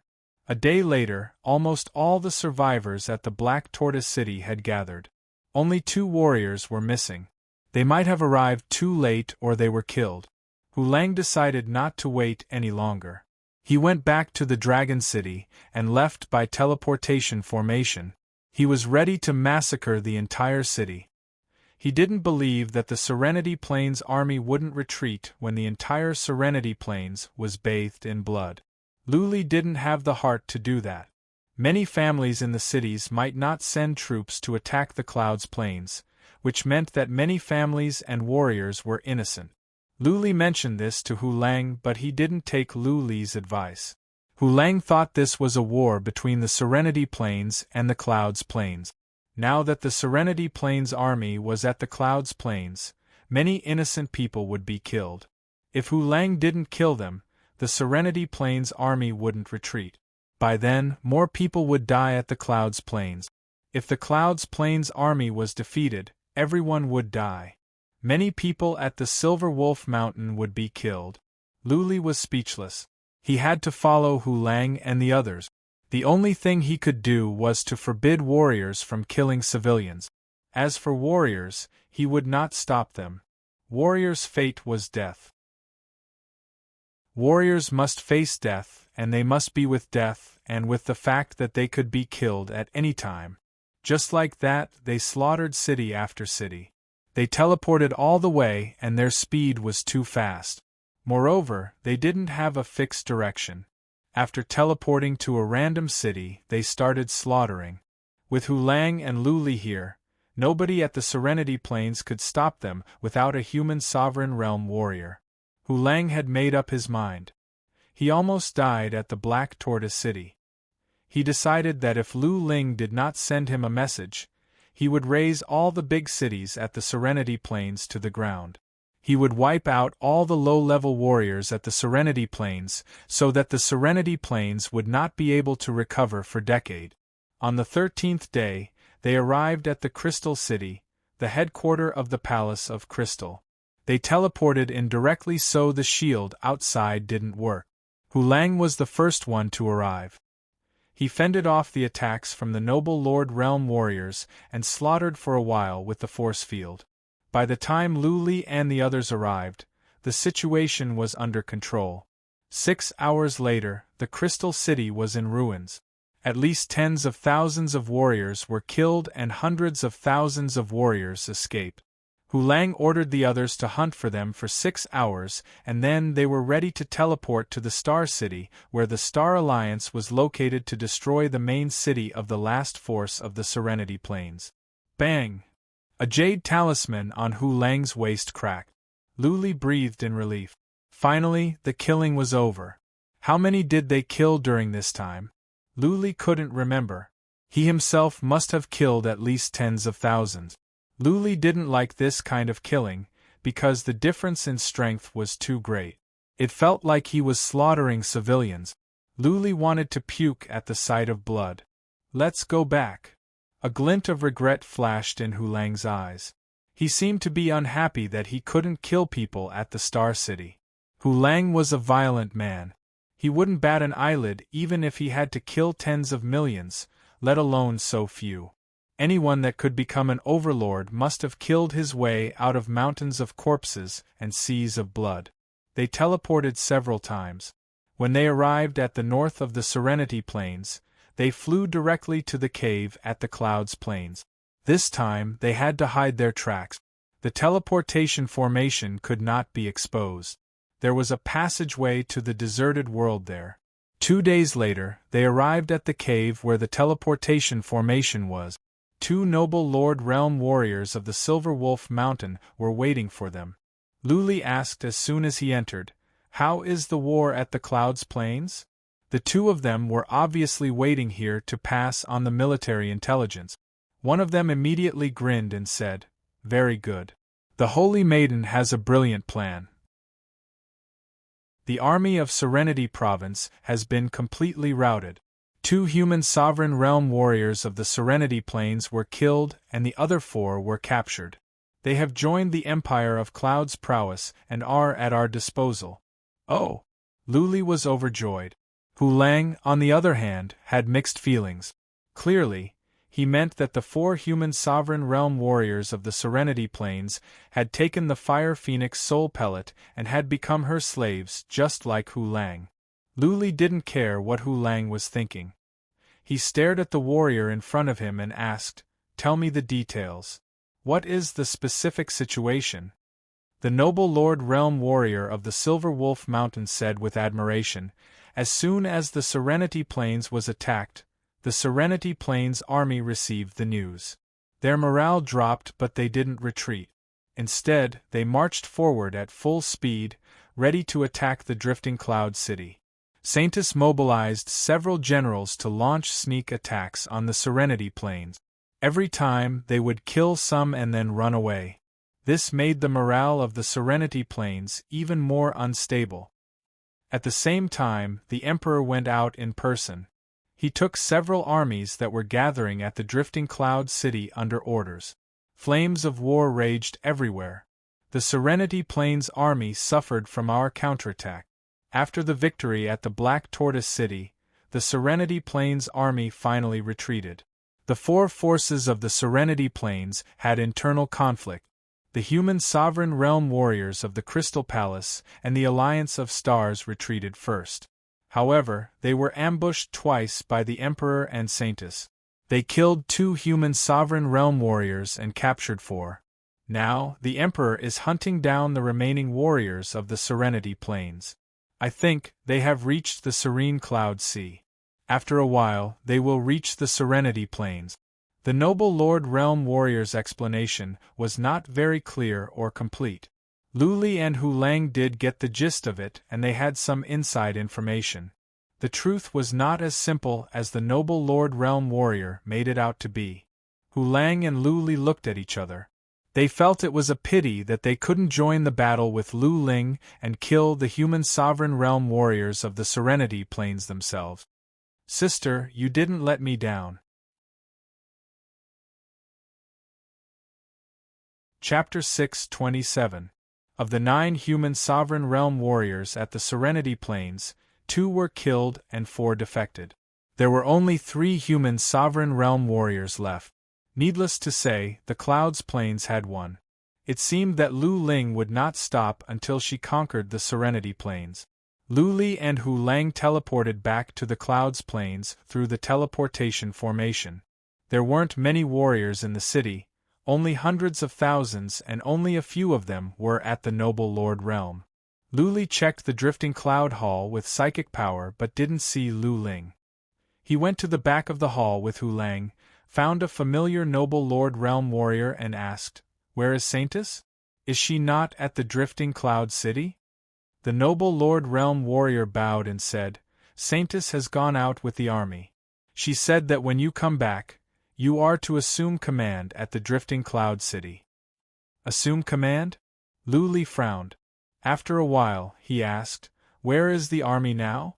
The old warrior answered, "According to the news this morning, the army has crossed the tranquil cloud sea. The Emperor has said publicly that he is going to wipe out the Serenity Plains." Lu Li was confused.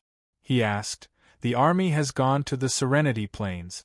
Why do we still need to assume command at the drifting cloud city?" Lu Li turned to Hu Lang and said, "Great General, you stay here.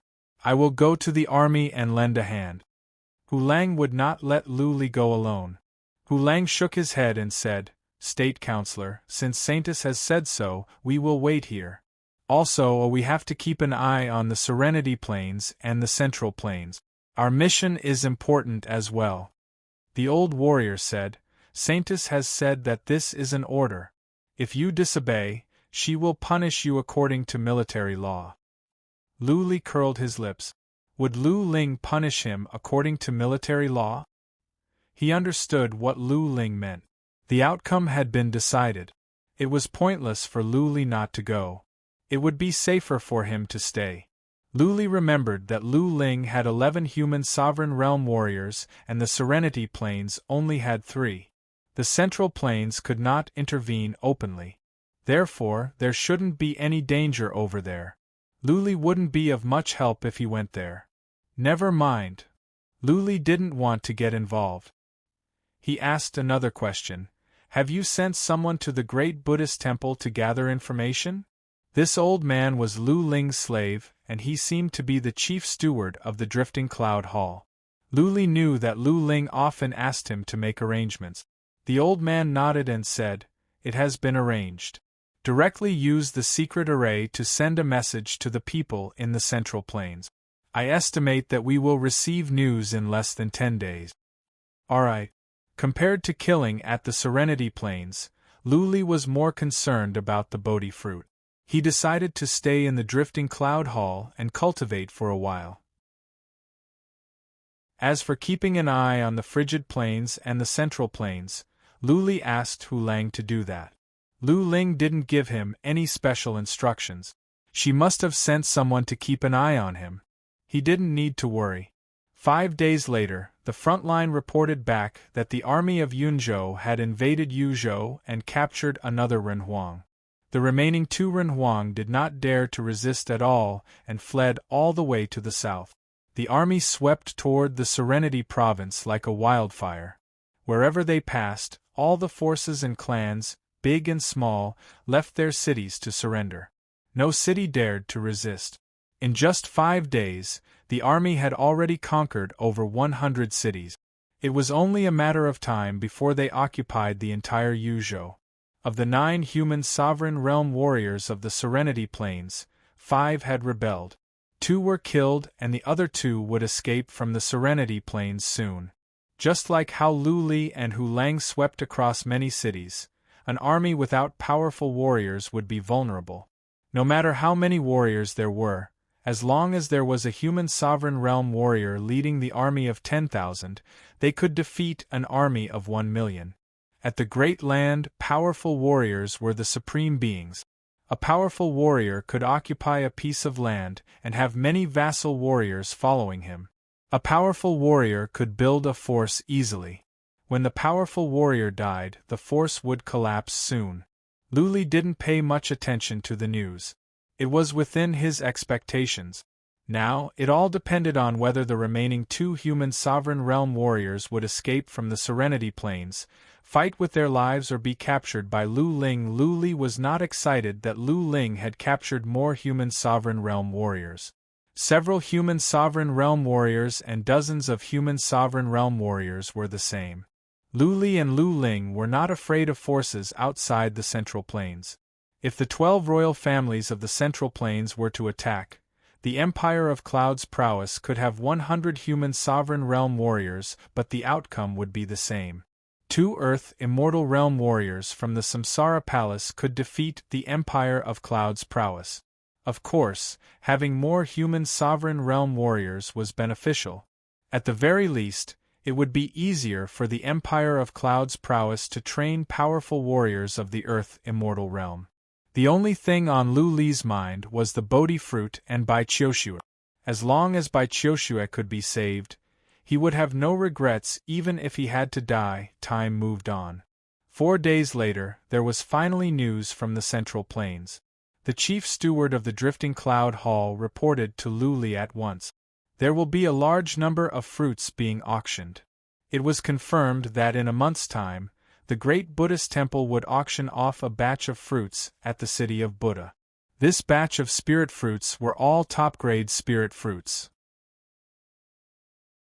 Each of them was priceless and had a heaven-defying effect. The news spread across the Zhongzhou and became a grand event in the Zhongzhou. Many big and small clans had already rushed to the city of Million Buddha. It was a pity that scouts from the Central Plains couldn't find out if there were any Bodhi fruit. Before the auction, all information was kept confidential. Only disciples of major families had the right to know. Lu Li took out the map at once after he heard the chief steward's words. He breathed in relief after a while. The great Buddhist temple was at the west of the Central Plains, not far away from the Serenity Plains and the Clouds Plains. He asked Hu Lang, "If we are going to the city of Buddha, can we teleport all the way there?" "Yes, we can," Hu Lang said with hesitation, "but it's okay if we don't go to the Central Plains. Once we do, the 12 royal families can kill us at will. The 12 royal families cannot invade other plains. But if we go to the Central Plains, it will be different. They can charge us with evil intentions and kill us." The chief steward agreed. "Normally, we will not go to the Central Plains. Even if we want to buy mystical materials, we will have to ask someone there to buy them. If you go to the Central Plains, you will not survive more than 3 days. State Councilor, don't worry. I will send many Xian crystals over. Saintus has given orders that if there are Bodhi fruits, we must get them at all costs." "You are afraid of the 12 royal families, but I am not." Lu Li shook his head and said, "I will go to the Central Plains above board. Who dares to touch me? Even if I go to the Samsara city, the Samsara palace will not dare to touch me. They might even have to protect me in case something happens to me at the Samsara city. This is too important to me. I cannot afford any mistakes." Lu Li continued after some thoughts, "Send a message to my sister. Tell her that I am going to the city of Buddha. If she says no, I will go alone." But both Hu Lang and the chief steward were in a dilemma. Seeing that Lu Li insisted, the chief steward had to send a message. Lu Li didn't care anymore. He waited for the news in the back hall. If he was not allowed to go, he would go alone. He must get the Bodhi fruit even if he had to fight for it. Autumn snow had already been sealed in ice for 2 years. Her body was frozen by the ice, yet her soul was still able to think. Her world was pitch black, surrounded by endless ice. If it was any other ordinary person, Wouldn't they have long gone crazy? I must go to the city of Buddha.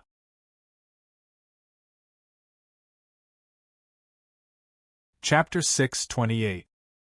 He sent a message to Lu Ling, but there was no reply from her. It had been 4 days and there was no reply. Lu Li was getting impatient. He almost wanted to sneak away by himself. Intelligence came back from the front lines. The army swept toward the Serenity Plains like the autumn wind sweeping away the fallen leaves. 3 human sovereign realm warriors in a group would teleport over with other powerful warriors. They took over one city after another in a horrifying speed. In just 4 days they had conquered hundreds of cities. The 2 human sovereign realm warriors went to the southernmost part of the Serenity Plains. They were going to take some mystical materials and Xian crystals with them so that they could make a comeback in the future. They must take some mystical materials and Xian crystals with them so that they could make a comeback in the future. If they dared to rob families at the Serenity Plains, they wouldn't be able to stay in the Serenity Plains anymore. Therefore, there was a 90% chance that they would run away. Lu Ling didn't send someone to ambush them at once. For one thing, the Serenity Plains was too large. She had to conquer it bit by bit. She couldn't spare too many people. For another, the 2 human sovereign realm warriors were unyielding. If they were pushed too far, they would have a life and death struggle. What was more, the 2 human sovereign realm warriors robbing families would make it easier for the Serenity Plains to be unified. Lu Li was getting impatient waiting at the drifting cloud city. 3 days later, Lu Ling finally sent a message. She allowed Lu Li to go to the city of Buddha, but he had to go with Hu Lang. At the same time, Lu Ling gave Hu Lang a secret letter and a book. Shrink Skill. Hu Lang glanced at it a few times with excitement in his eyes. Lu Li moved closer and found it familiar. Then, he remembered and asked, "Isn't this God of Meng's skill?"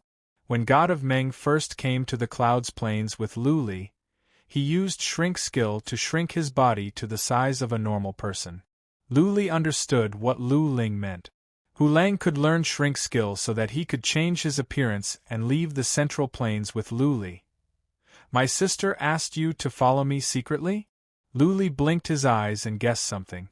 Seeing that Hu Lang nodded, Lu Li understood Lu Ling's strategy. Hu Lang could learn Shrink Skill and sneak into the Central Plains to follow Lu Li. In this way, the families of the Central Plains wouldn't think that Hu Lang was on the same side as Lu Li. They would think that Hu Lang was the human sovereign realm of the Central Plains. Of course, Lu Li knew very well that she had Hu Lang with her so that he could die in Lu Li's place at critical moments. Lu Ling must have mentioned this in her secret letter to Hu Lang. After some thoughts, Lu Li took out the map, pointed to the city of Buddha and asked, "How long will it take us to get here?" Hu Lang pondered for a moment before replying, "If we teleport there as fast as we can, it won't take more than 10 days. If we sneak there and take detours, it will take about half a month." Half a month? It's still too early for that. There was still a month and a half to go before the auction at the city of Buddha. Lu Li waved his hand and said, "Hu Lang, go and make a copy of the Shrink Skill. I want to study it and see if I can change my appearance. We will go as low-key as possible. It will be safer." "All right. Many thanks to the State Marshal." Hu Lang was grateful. Lu Li was doing this for his sake. If he kept a low profile, Lu Li would be less likely to get into trouble and his chances of survival would be greater. Otherwise, if something happened to Lu Li, he would have to expose his identity, which would increase the possibility of him being killed. Hu Lang gave a copy of the Shrink Skill to Lu Li and went to study it himself. This was an ancient skill. It would be difficult and time-consuming to learn it. Lu Li told Hu Lang to study it for 20 days. They had to set off whether they could succeed or not. Lu Li went back to the castle and thought about the Central Plains. Suddenly, he remembered there were 2 people in the Ding of Barbarian God. He took out the Ding of Barbarian God at once to check. He was afraid that Ji Mengyao and Yang Yu might starve to death in there. Ji Mengyao and Yang Yu were in a miserable state. Yang Yu's wounds were almost healed. After all, he was at the noble lord realm and his body could recover quickly. But they were lying on the wall of the Ding of Barbarian God, exhausted. Their hair was disheveled and their eyes were unfocused, like two beggars. They didn't even have the strength to move their hands. Ji Mengyao was in a worse state. She hugged her knees and curled up in a corner. Her eyes were half closed and half of her body was covered by her burnt hair. Her eyes were filled with despair. Her breaths were slow as if she could pass away at any time. Ha ha! Luli didn't have any tender feelings for the fairer sex. For a woman with a heart as cruel as hers, this was a light punishment. Fearing that the two would starve to death, Luli took out some water and food and threw them in. Bang! 2 bags of water and 5 or 6 pieces of dried meat were thrown in, which woke Ji Mengyao and Yang Yu up. They were startled out of instinct. Their eyes glowed. They checked with psychic power and their eyes glowed. They had been deprived of food and water for a long time. They were extremely weak. What they wanted the most was to gulp down water and have a good meal. Whoosh! Yang Yu sprang up and dashed toward the water and food like a hungry dog. Out of instinct, Ji Mengyao wanted to follow him. But soon, she looked up with shame and anger. She sneered and said, "Luli, what? Are you afraid that we will die here? I thought you had guts." Luli smiled and said, "I am throwing food for Yang Yu." "You are overthinking. If you have guts, then you can starve to death. I won't force you." Luli ignored Ji Mengyao after he said this. Eat or not. Yang Yu, on the other hand, began to eat. He was starving after not eating for a long time. Some dried meat was more delicious than delicacies. Gulp, gulp. Half of the 5 pieces of dried meat were eaten by Yang Yu. Ji Mengyao swallowed. Seeing that Yang Yu didn't stop and kept on eating, Ji Mengyao became anxious. She shouted, "Yang Yu, do you want to die?" Seeing that Ji Mengyao was glaring at him, Yang Yu came back to his senses. He threw her a bag of water and a piece of dried meat. Ji Mengyao didn't care about her image. She grabbed the water and gulped it down. Then she grabbed the dried meat and began to eat.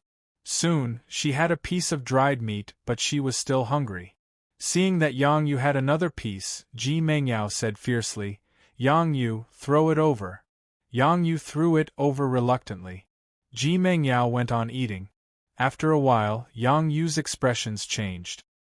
He walked to a corner, holding his stomach. He had not eaten for a long time and he had eaten and drunk so much at once. Naturally, his stomach felt uncomfortable. There was no toilet here, so he had to do it on the spot.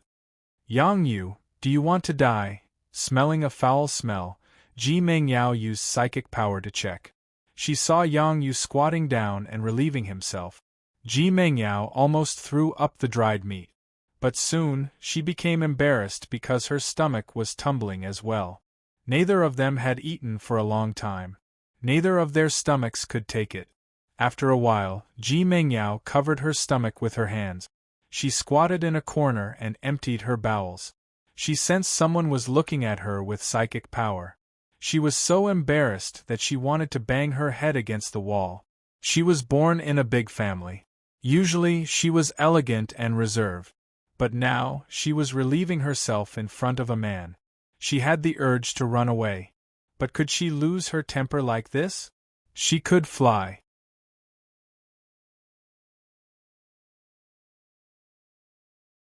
Chapter 629. Luli put the Ding of Barbarian God into his interspatial ring and began closed-door cultivation to study the shrink skill. It was complicated but not too difficult. The principle of the shrink skill was to move the bones and contract the muscles. Even though it wouldn't affect one's movements, it would affect one's performance when fighting against enemies. God of Meng had said that he would be exposed as soon as he fought against enemies. The shrink skill was suitable for Luli and Hu Lang. After all, they were not going to kill people, but for the Bodhi fruit. If they could get the fruit with Xian crystals, there wouldn't be too much trouble. The Grand Master of the Demon-Slaying Hall would protect Luli for 10 years. The 12 royal families of the Central Plains wouldn't dare to touch Luli. If Luli showed up at the city of Buddha openly, the great Buddhist temple would be worried about him. Therefore, if the great Buddhist temple could get the Bodhi fruit and Luli got it, he could show his identity and nobody would dare to touch him. In just 10 days, Hulang came out from closed-door cultivation. He had succeeded. He went to Luli for a discussion and then secretly went to the Central Plains by himself. It would be easier for him to be exposed if he went with Luli. Therefore, Hulang decided to go to the Central Plains secretly to protect Luli. The earlier he went, the better it would be. Luli continued to study the shrink skill. 5 days later, his body glowed in white light. Then his muscles and bones began to change. His body swelled up and the muscles on his face moved. His face was enlarged as well. Luli was not a tall man. When his bones and muscles contracted, he would become a dwarf.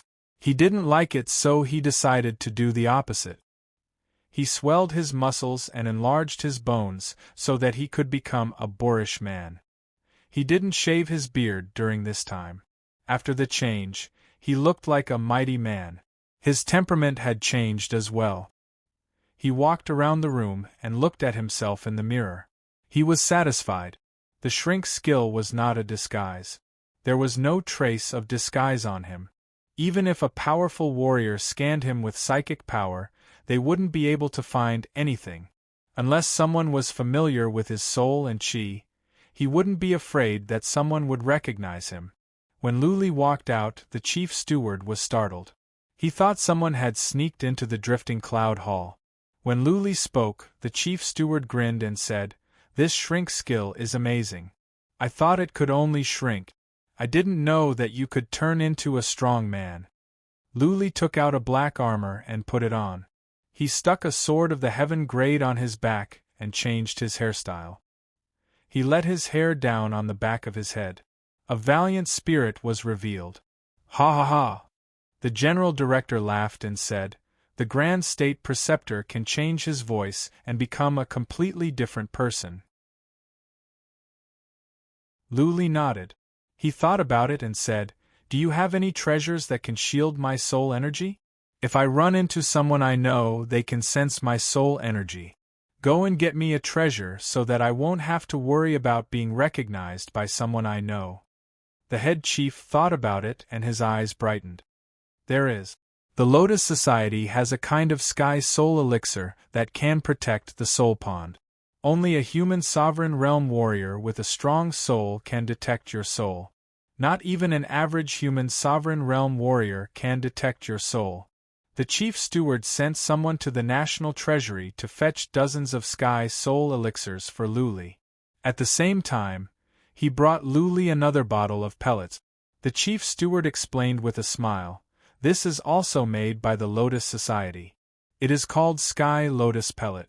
It can increase your momentum for a short period of time and make you look strong. Of course, it is fake. It is just to scare people. Young Master Li, take it with you." "There is such a thing?" Luli grinned. Scaring people was not bad after all. He threw the pellets into the bottle and asked, "Did the Samsara Palace and the Hades Society send anyone to the Clouds Plains or the Serenity Plains?" Yang Yu and Ji Mengyao had been missing for a long time.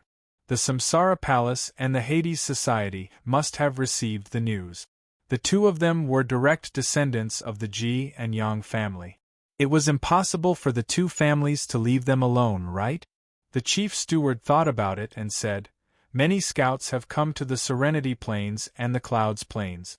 But they are trying to keep a low profile. The Saintess said that as long as they don't make trouble, we will leave them alone." Luli understood now. After all, it was the Samsara Palace and the Hades Society that set Luli up. The two families were afraid that the demon-slaying hall would come after them. The two were still alive and their jade talismans of life were still intact. The Hades Society and the Samsara Palace would not make a scene in public. They would only rescue them secretly. Since they wouldn't send anyone to rescue Luli, Luli decided to leave them alone. It was getting late. He said, "Send a message to my sister.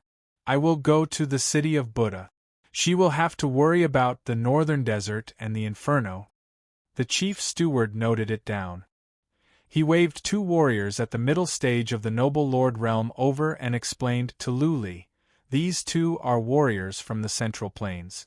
Their names are Gu Min and Gu Yu.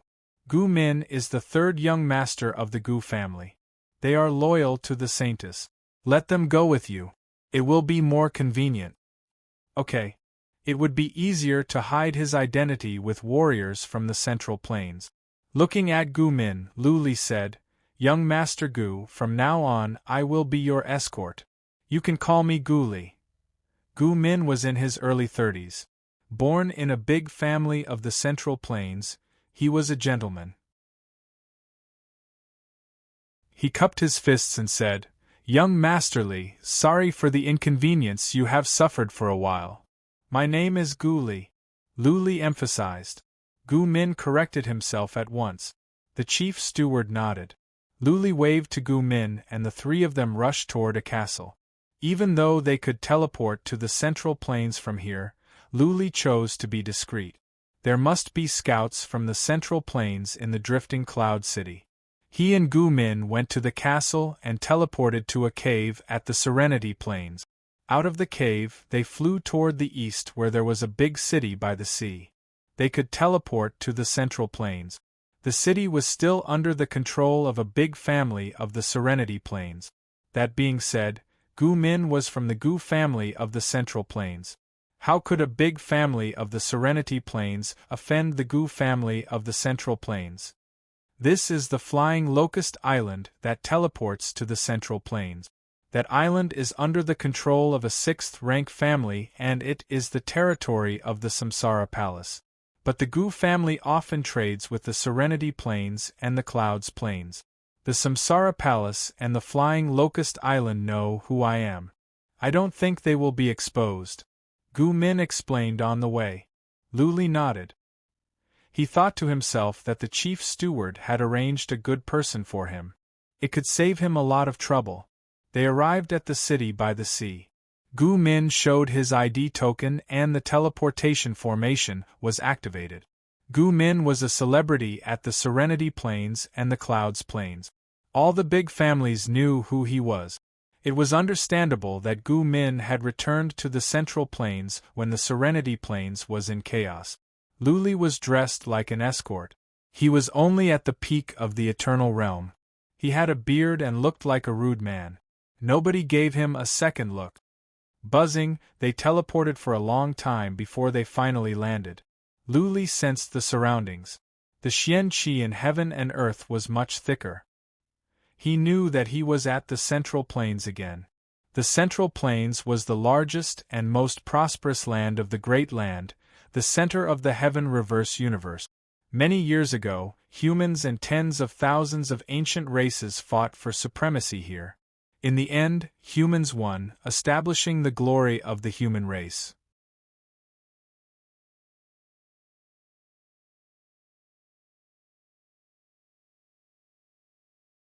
Chapter 630. Flying Locust Island was the territory of a 6th-class force under the banner of Samsara Palace. There were indeed many scouts here. As soon as Luli and the other 2 were teleported over, many psychic powers were locked onto them. Many of them retracted their psychic powers when they realized it was Gu Min. Several psychic powers scanned Luli but they didn't linger. Luli sensed that there were not many powerful warriors on the island, only 3 at the peak of the Noble Lord realm. They posed no threat. Gu Min must have teleported here often. He was familiar with every leader here.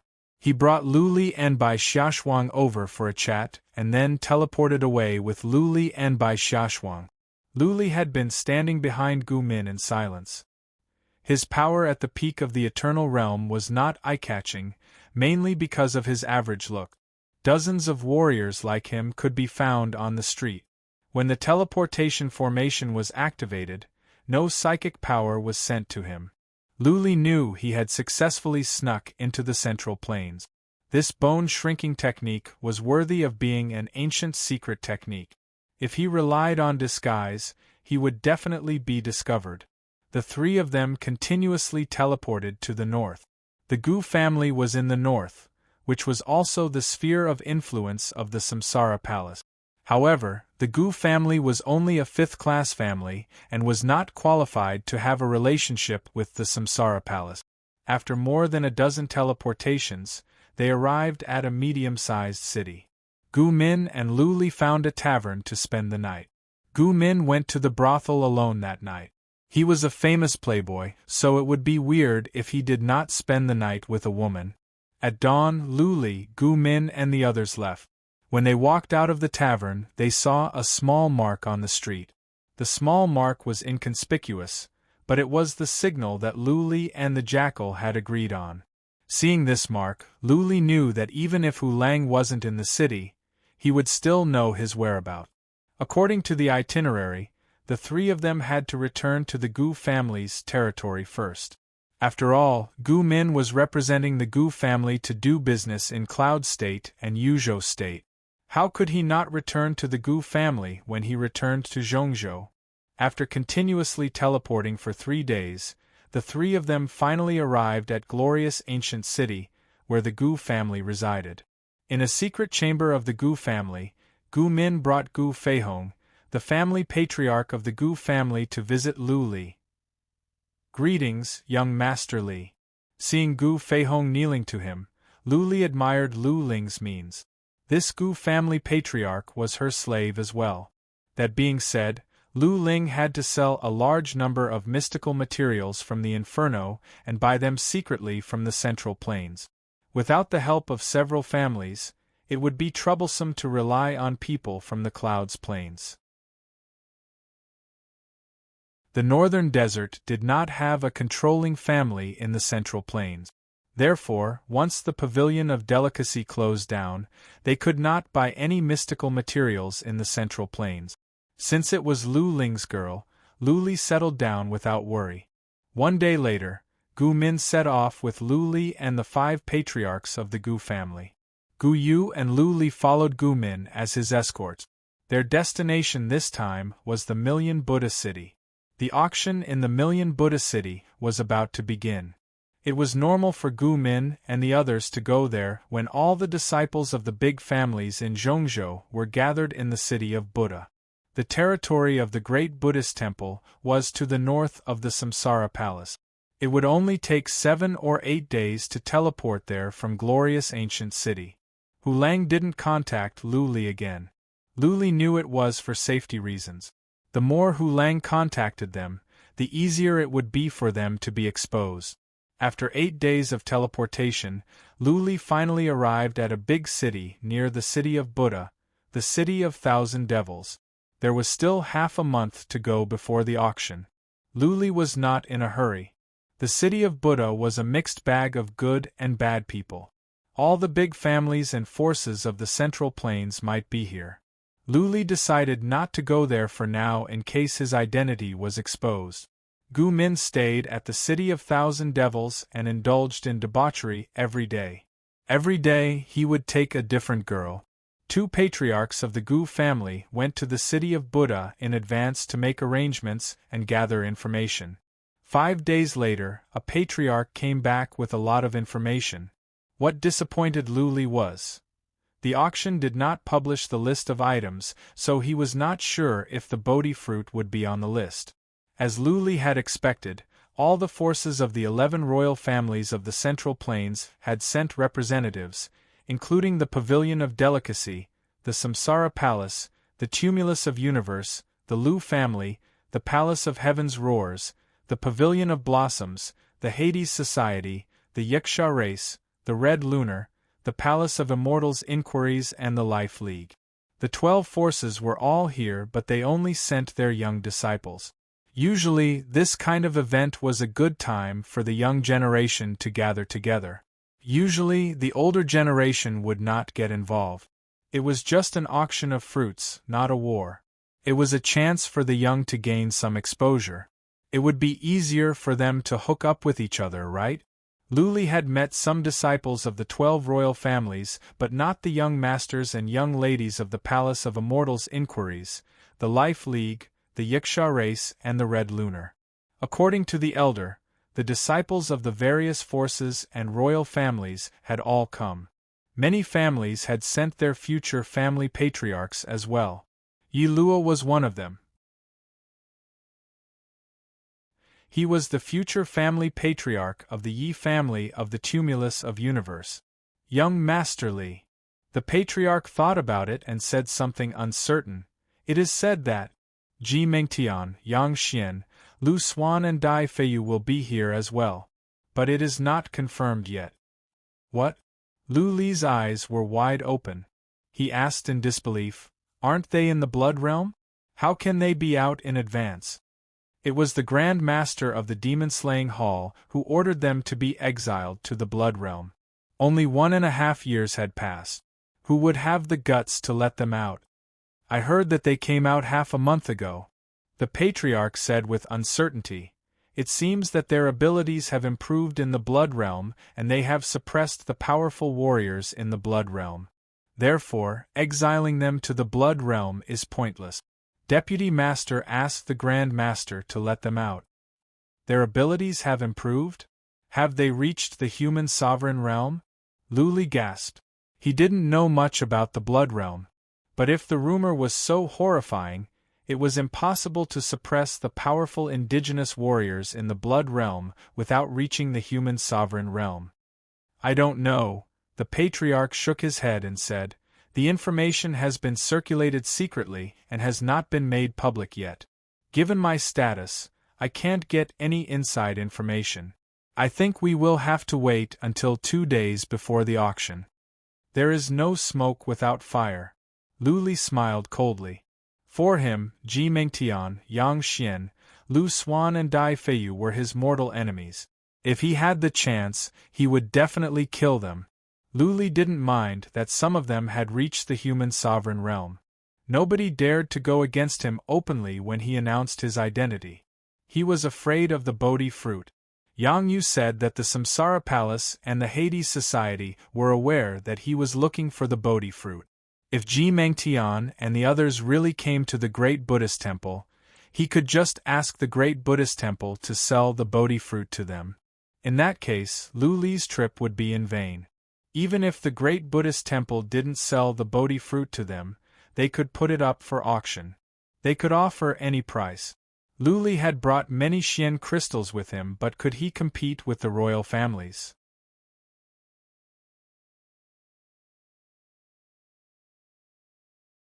Chapter 631.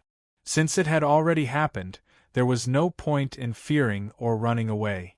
One could only deal with the situation as it came. Lu Li told the patriarch of the Gu family to go on with the investigation while he waited at the City of Phantoms. It was pointless to go to the City of Buddha now. He couldn't show his face in public, so he still had to rely on the Gu family's elders to gather information. Another 6 days passed and the patriarch of the Gu family still hadn't come back. A waiter suddenly walked in from the tavern Lu Li was staying at, left a letter and left.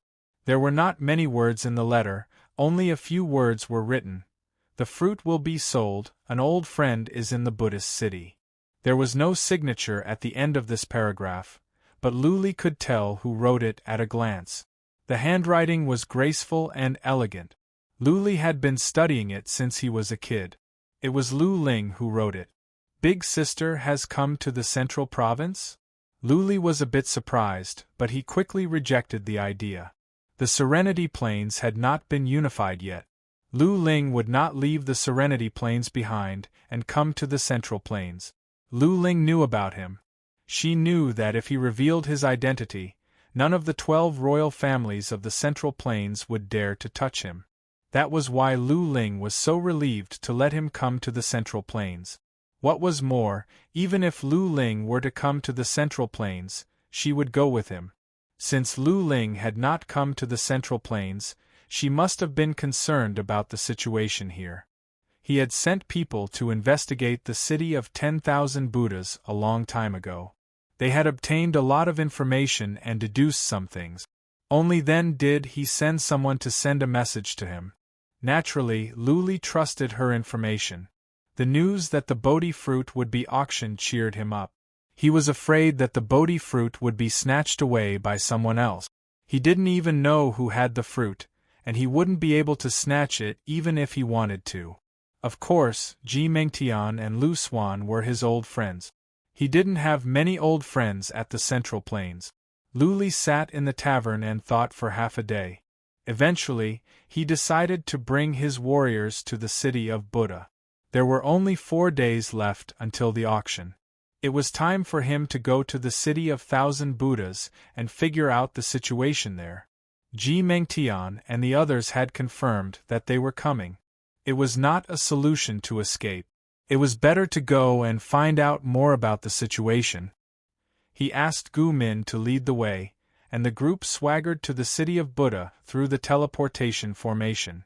After a flash of white light, Lu Li arrived in a huge city. When Lu Li arrived, he didn't use psychic power at once. Instead, he opened his eyes to observe the surroundings. After a few glances, Lu Li had a better understanding of the named city of Buddha. The first thing he saw was a huge Buddha mountain. To the north of the city, there was a steep peak that towered into the clouds. A huge Buddha was carved on the peak facing the city. The Buddha statue was at least 10,000 feet tall. Looking from here, it felt like a real Buddha was standing outside the city, smiling as he looked at the people in the city. There were statues of Buddha everywhere in the city. Lu Li noticed that there were many temples in the city, all of them splendid and magnificent. Monks and nuns in white robes could be seen everywhere. A nun. Lu Li saw many nuns walking on the street. He curled his lips. Were there not only monks but also nuns in the great Buddhist temple? Would the monks and nuns there act recklessly?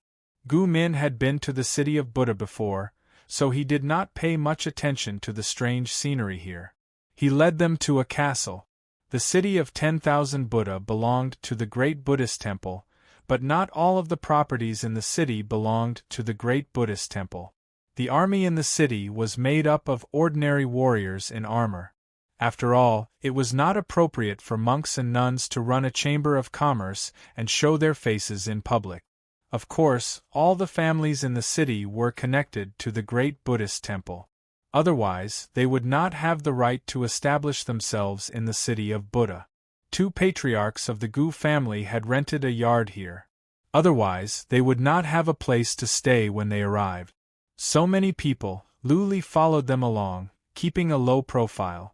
He saw many young masters and young ladies from wealthy families in fancy clothes and riding on horses. All kinds of luxurious chariots and carriages were galloping on. The street was like a market, crowded with people. Lu Li and the others didn't take the chariot. There were many young masters and young ladies in the city of Buddha. Lu Li asked them to keep a low profile. Otherwise, they could offend people and cause unnecessary trouble. Clatter, clatter, clatter, on a wide street, a luxurious chariot was rushing over from the distance. The chariot was being pulled by 2 Pegasi with wings, very beautiful. The Pegasi didn't fly. This was the main city of the great Buddhist temple. Other than Ji Mengtian and Lu Xuan, no other young masters dared to fly in the sky. That would be a provocation to the great Buddhist temple. The chariot was fast. The Pegasis might alarm the people in the front, and they moved to the side. Lu Li frowned but said nothing. He stood on the side with Gu Min and watched the chariot run away. A patriarch took a look at the symbol on the side of the chariot and said, "That is the symbol of the Yiksha race. It should be a young master or young lady of the Yiksha race. But it can't be the future family patriarch or the first young lady of the phantom chariot race." Usually, the higher the status of a person, the less likely they would do something like running around on the street. That would only bring shame to themselves. Due to their status, they would be very polite even to commoners. Yaksha race? The Yaksha race was an ancient race, just like the Titan race and the Cyan Phoenix race. However, during the War of 10,000 Races, the Yaksha race had been on good terms with the human race and betrayed the ancient races. That was why the human race never did anything to the Yiksha race. The Yaksha race had always been powerful. It was said that they were connected by marriage with several royal families. That was why the Yaksha race lived a comfortable life and occupied a large area at the southwest of the Central Plains. Idiot, Luli thought to himself. The Yaksha race should keep a low profile at this time. Otherwise, if they angered the public, others could find an excuse to annihilate them. How could this young master or young lady of the Yaksha race be so ostentatious? They moved on. Before they arrived at their residence, a huge golden chariot whooshed by. 2 huge golden war elephants were pulling the chariot. Judging by their chi and energy, the 2 war elephants were at least of the 6th rank.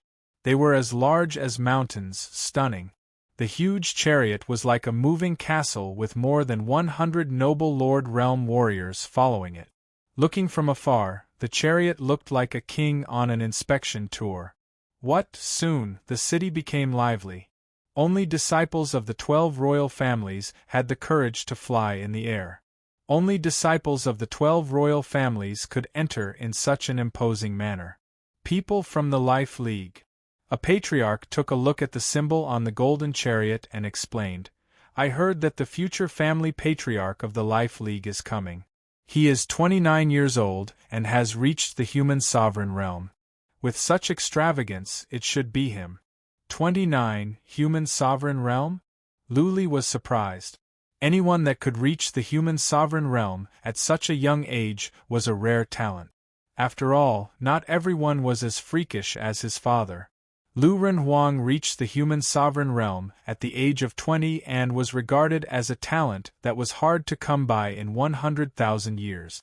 That huge golden chariot flew directly to the mountain at the north. That mountain was where the headquarters of the great Buddhist temple was located.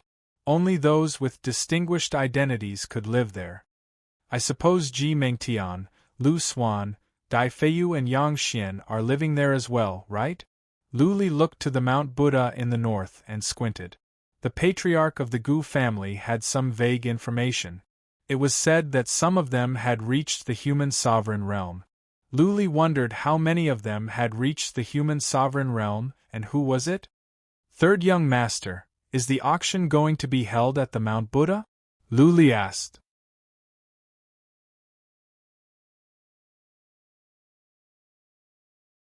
Chapter 632. Luli, on the other hand, didn't want to admire those young masters and young ladies. If possible, he didn't want to see Ji Mengtian and Lu Xuan for the rest of his life. They went to the yard booked by the patriarch of the Gu family.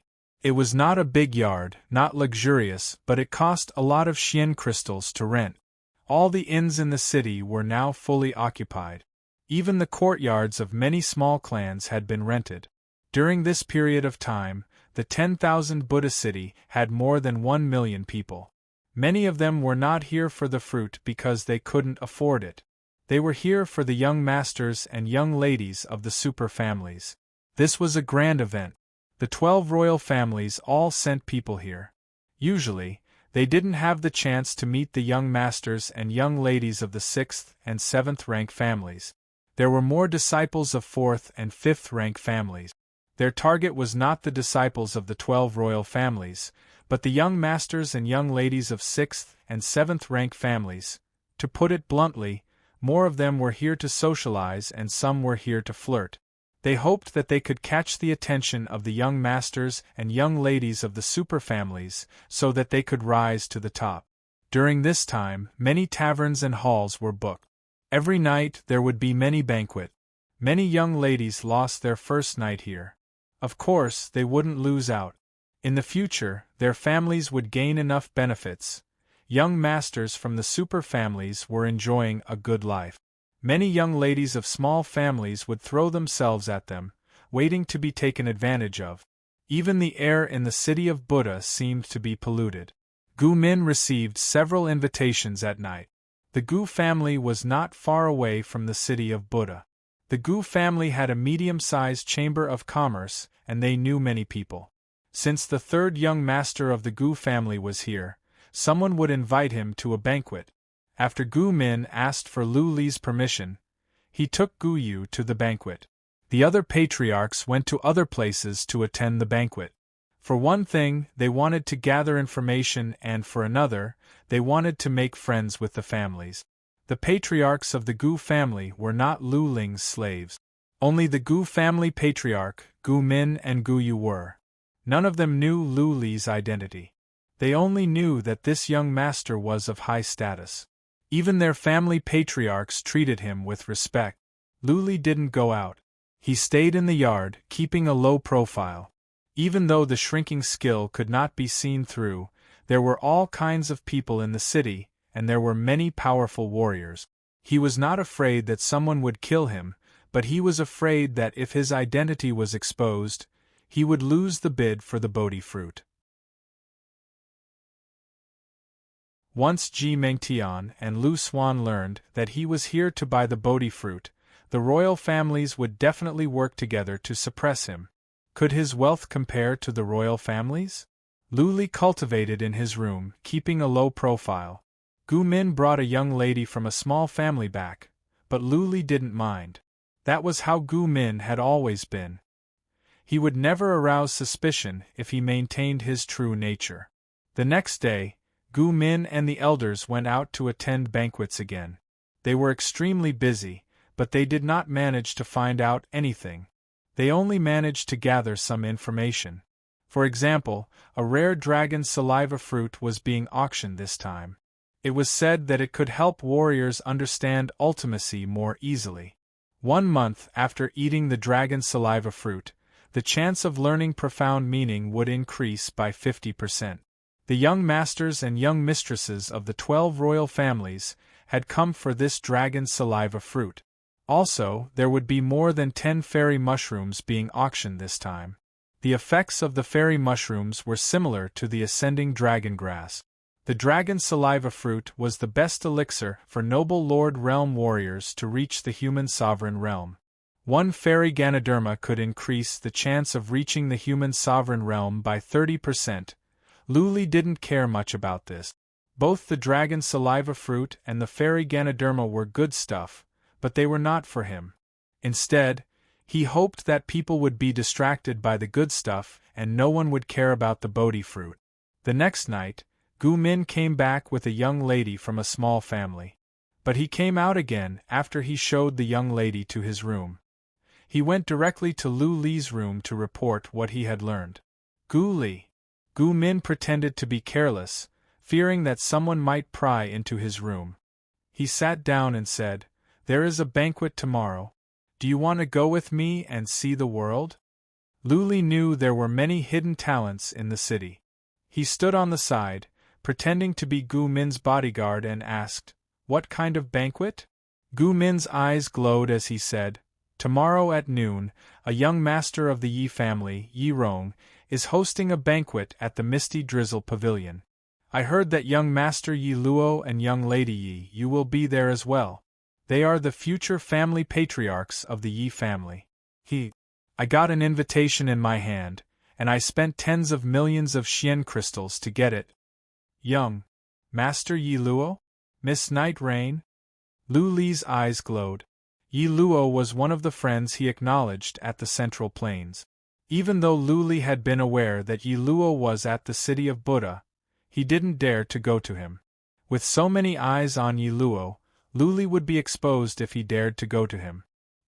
He quickly made up his mind and said, "Such a high-level banquet? Tomorrow, third young master must take me to see the world. All right, get up early tomorrow." Gu Min yawned and left. He was Lu Ling's slave and he knew the relationship between Lu Li and Yi Luo. This was why he had spent a lot of money to get an invitation. He didn't think that Lu Li would actually be willing to go. Of course, Lu Li would go. How could he miss such a legitimate chance to see Yi Luo? Gu Min's status was too low. If he bid for the Bodhi fruit, it would arouse suspicion. It would be troublesome if a random member of the royal family bid for it. If he could meet with Yi Luo and ask him for help, things would be much simpler. In any case, Yi Luo was the young clan head of one of the 12 royal clans. Many people would give him some face. However, the banquet the next day was lunchtime. The grand banquet would usually be held in the evening. Yi Luo and Yi Yu might have been put out by Yi Rong to attract attention. It was possible that Yi Luo wouldn't attend because of his status. Of course, if it was a grand banquet, such as one hosted by Yi Luo himself, Gu Min wouldn't be able to get an invitation. Even if he did, he wouldn't be able to get in. It was all up to luck. There was one thing that Lu Li was not worried about. Yi Luo, Ji Mengtian, Lu Xuan and the others all held grudges against each other. Those old friends might not come when they heard that Yi Luo was going to a banquet. A banquet of this level wouldn't be able to invite those talented ones. Lu Li sat with his legs crossed and cultivated for an entire night. The next day, at noon, he set off with Gu Min. This time, Gu Min didn't bring Gu Yu with him. If he brought too many escorts, he might not even be able to get into the pavilion of Misty Drizzle. This time, Lu Li wouldn't be able to get into the main hall. He would have to wait in the outer hall and see if he could see Yi Luo, so that he could say hello to him secretly. Gu Min rode in a luxurious carriage with Lu Li at the front. They went to the pavilion of Misty Drizzle. The pavilion of Misty Drizzle was located by a lake, a large restaurant in the city. Arriving at the pavilion of Misty Drizzle, Lu Li could see from the distance that the door was guarded by warriors of the Yi family. 4 noble Lord Realm warriors were guarding the door, a testament to the power of the Yi family. Gu Min showed Lu Li to the door with a smile. He presented the invitation and told them who he was. The 4 guards didn't suspect anything. They just waved their hands and said, "Young Master Gu, you can go in. Your escorts can wait in the House of Storm over there."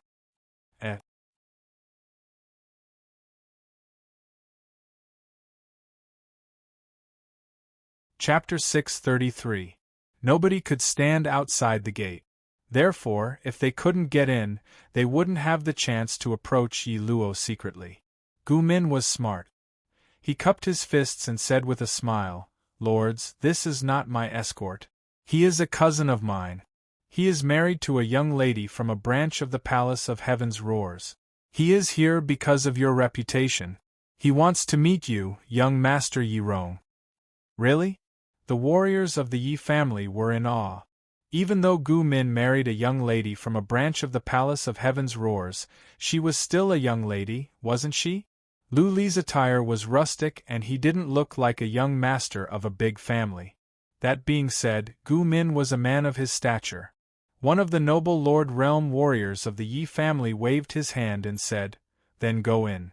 You know the rules." Of course, of course." Gu Min smiled obsequiously with respect and led Lu Li inside. Gu Min gave Lu Li a hint. Lu Li put away the sword on his back. After all, carrying a sword on his back made him look like an escort. He didn't look like a young master at all. Lu Li sighed. He knew very well that Gu Min said he was a young master of the Gu family. If he was found out, the Gu family would be in big trouble. Now that Gu Min had said so, Lu Li would have to figure out a way to move the Gu family to the Clouds Plains or the Northern Desert. Lu Li had seen many grand occasions. Now that he had changed from an escort to a young master of the Gu family, he adjusted quickly. His eyes glowed. He stopped following Gu Min and his temperament changed as well. He was like a young master now. He had no other choice. If he continued to pretend to be an escort, he would attract a lot of trouble. They followed a servant into the room. Lu Li winked at Gu Min. Lu Li put on an air of arrogance. He was going to pretend to be a taciturn young master who knew nothing about the ways of the world and let Gu Min handle everything. In this way, not many people would pay attention to him. Of course, this banquet was not of a high level.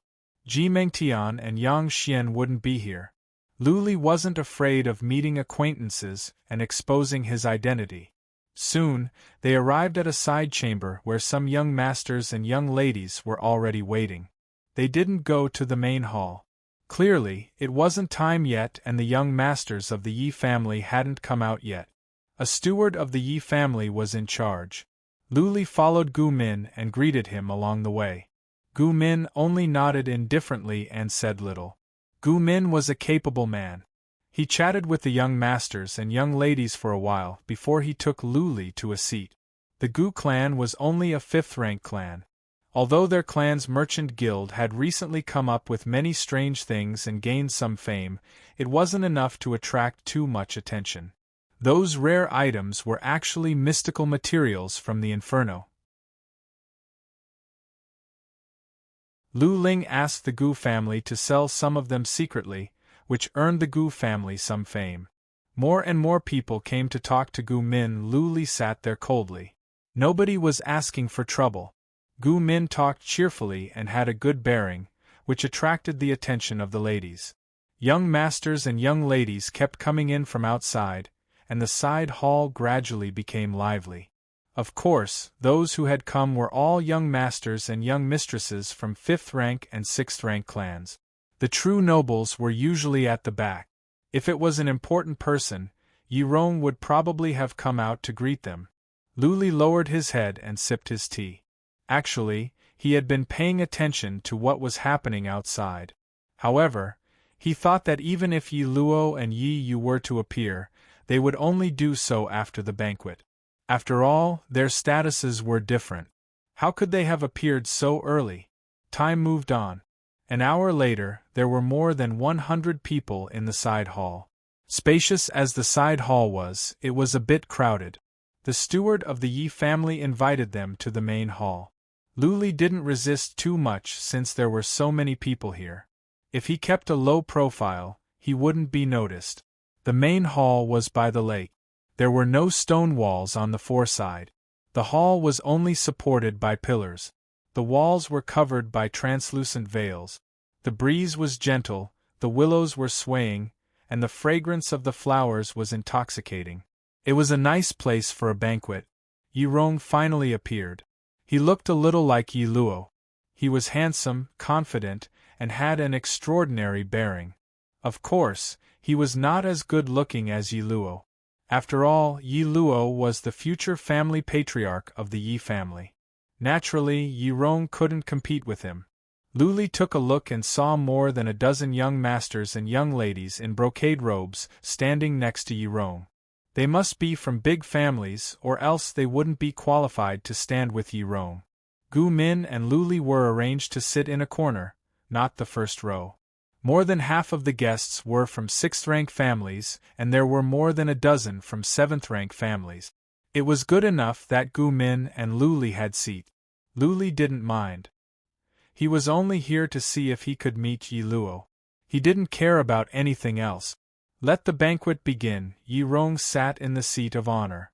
He waved his hand and maids and servants came in one after another. They served delicious food and wine. But some people frowned. It was because Yi Rong said that Yi Luo and Yi Yu would be here that many people were interested. Now, they hadn't even seen them yet and Yi Rong said the banquet would begin?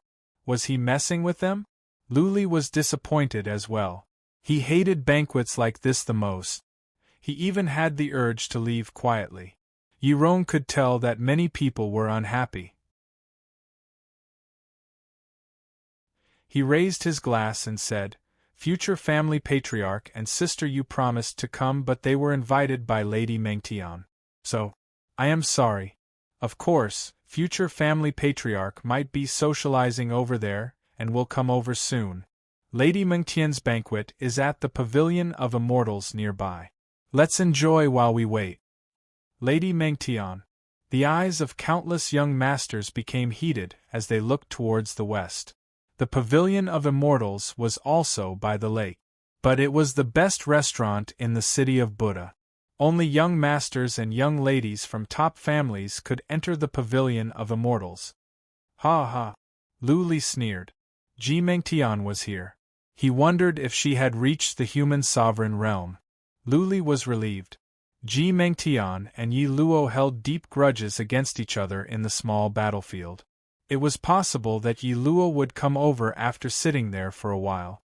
"Ladies and gentlemen, please." Yi Rong raised his glass and said with a smile, "I have invited you here because in half a year, the tumulus of universe will open up the tomb of swords. By then, many relic weapons will be unearthed. If you are interested, you can go to the city of heaven and earth. Yi Rong will welcome you with open arms. Truth be told, there will be quasi-relic on auction this time. It is a once-in-100 years opportunity. Lu Li understood Yi Rong's intention of holding a banquet after his lengthy speech. He had heard about the Tumulus of Universe before. It was famous at the Central Plains for forging artifacts. Half of the holy artifacts of the Central Plains came from the Tumulus of Universe. The hall was filled with noise and excitement. The Tumulus of Universe was offering quasi-relic for auction. Lu Li didn't care about the quasi-relic. He was just wondering why Yi Luo wasn't qualified to wear one when the Tumulus of Universe was offering quasi-relic.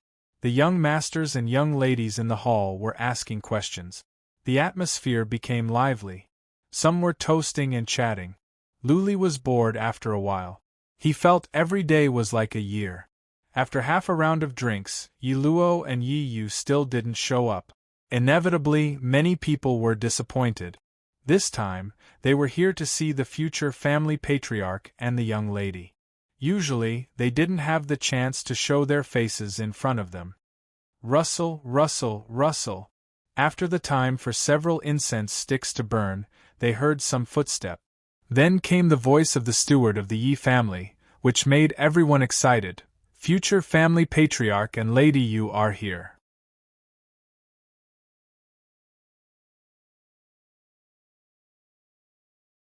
Chapter 634.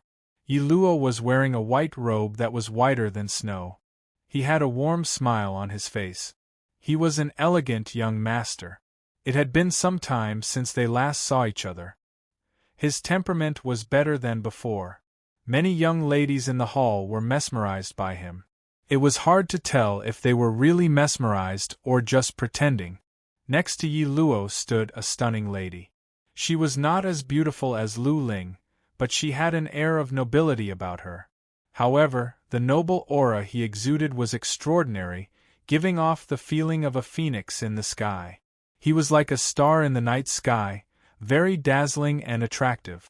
She was Yi Luo's younger sister, Yi Yu, the most important young lady of the Yi family. Lu Li thought Yi Yu was a nice girl. That kind of touching and affectionate look was able to stir up a man's tender heart. Everyone stood up to welcome the arrival of the future family patriarch and the most important young lady of the Yi family. Lu Li didn't dare to be too unconventional. He followed Gu Min to Yi Luo. Yi Rong was a bit gloomy. Yi Luo would always be in the center of the hall where all the lights would be attracted to him. Yi Rong reacted quickly. He walked over with a big smile, nodded to Yi Luo and said, "Future family patriarch, Sister Yu, you are finally here. Come, let me introduce you to the talents and beauties of the families. This is Gong Sun Yu, the future master of the Fengyang Palace. This is..." There were 100 or 200 guests in the hall. Naturally, Yi Rong could not introduce them one by one. Yi Rong only introduced some disciples of the 7th and 6th rank families that were more important. He didn't mention some disciples of the 6th rank families at all. As for Gu Min, Yi Rong ignored him. Lu Li would not miss such a rare opportunity. He waited for a chance and suddenly said in a muffled voice, "Young Master Yi Luo, we have met before. Do you remember?" A group of people looked over, including Yi Luo, Yi Yu, and Yi Rong. Many people were surprised, and some even had a mocking smile on their faces. The Gu family was only a 5th rank family. Even if they had the chance to meet Yi Luo and talk to him, they shouldn't have said it in public. So many disciples of the 6th rank families didn't have the chance to talk to Yi Luo. Lu Li would be breaking the rules by interrupting. Yi Luo found Lu Li unfamiliar. He didn't mind since he was only at the peak of the eternal realm. But out of politeness, he pointed to Lu Li and asked Yi Rong, "This is..." How could Yi Rong know who Lu Li was? He glanced at Gu Min, who hurriedly said with a flattering expression, "I'm Gu Min from the Gu family of the ancient god domain. This is my cousin, Gu Fenglu." Gu Fenglu? Lu Li was startled. What was Gu Min up to? Wasn't his fake name Gu Li? How did it become Gu Fenglu again? It didn't matter what the fake name was. Lu Li just wanted to take this opportunity to get closer to Yi Luo. When he saw Yi Luo frown, it was obvious that he had no recollection of this name. He quickly grinned and said, "More than a year ago, young Master Yi and Miss Yu passed by a small town. I even had a drink with the two of you." Yi Luo's pupils constricted as his mind raced. How could he possibly know Miss Yu? Lu Hongyu was the only one with the word fish in her name. Very few people knew about his relationship with Lu Hongyu. He did not have the chance to meet Lu Hongyu after the small battlefield, so the outside world did not know about Lu Hongyu. How smart was Yi Luo? Would an ordinary person mention Lu Hongyu in public? Yi Luo made eye contact with Lu Li. A glint of cunning flashed in Lu Li's eyes. Yi Luo understood immediately. He reacted quickly. He put on a gentle smile, cupped his fists and said, "Brother Fenglu, I was wondering why the name Gu Fenglu sounded so familiar. I am ashamed. I will have to drink with you later." Swish, swish, swish, many people looked at Lu Li, who grinned in an honest manner. He was satisfied with Yi Luo's way of handling the situation. Yi Luo was smart. He didn't show too much enthusiasm so that he wouldn't attract too much attention. He also indicated secretly that he had recognized Lu Li. Soon, Yi Luo turned to the others. They didn't find it strange. They were just envious of Lu Li's luck. Lu Li could establish a connection with Yi Luo when they didn't even have the chance to talk to him. After an hour of small talk, they all took their seat. Gu Min led Lu Li back to the corner. Lu Li looked at Gu Min with confusion. He didn't understand why Gu Min helped him change his name. Gu Min and Lu Li sat behind a golden table. Gu Min wrote 4 words on the table with wine quietly, "Real person missing." Lu Li finally understood. There must be a person called Gu Fenglu in the Gu family, but he had gone missing. It would be more convenient for Lu Li to act as this young master. Otherwise, he would be noticed if he met Yi Luo as an escort. Lu Li drank in a low-key manner. Yi Luo seemed to have forgotten about Lu Li. He drank with others and didn't ask Lu Li for a drink. This was a smart move. After all, a young master of a 5th-rank family wouldn't deserve a toast from Yi Luo even if he had met Yi Luo before. Rustle, rustle, rustle. Right at that moment, there came more footsteps. The first one was hurried. A steward walked in and reported, "Future family patriarch, Lady Mengtian and Lady Feiyu are here." What? Everyone was excited. Who else but Ji Mengtian could make a steward of the Yi family so nervous? Feiyu was none other than Dai Feiyu. Ji Mengtian? A glint of coldness rose in Lu Li's eyes. He lowered his head, afraid to look outside for fear that the killing intent in his eyes would be seen by others. Yi Luo forced a smile. He stood up with Yi Yu and Yi Rong to greet them. 2 fragrant breezes came from outside, and then 2 beauties that could cause the downfall of nations and cities walked in leisurely. The moment they came in, the entire hall seemed to be lit up. Many people stared at a lady in a yellow dress walking in front of them. Even they were short of breath. Lu Li took a look. Out of instinct, his eyes glowed. Ji Mengtian was still so dazzling and beautiful. Her yellow dress accentuated her perfect figure. Her hair was tied up in a flying fish bun, which gave her a noble and elegant look. She wore a yellow gem tassel on her forehead, which made her look charming and affectionate. Her eyes were full of charm. People could not help but immerse themselves in her and try to dig out the secrets in her heart. She was a stunner.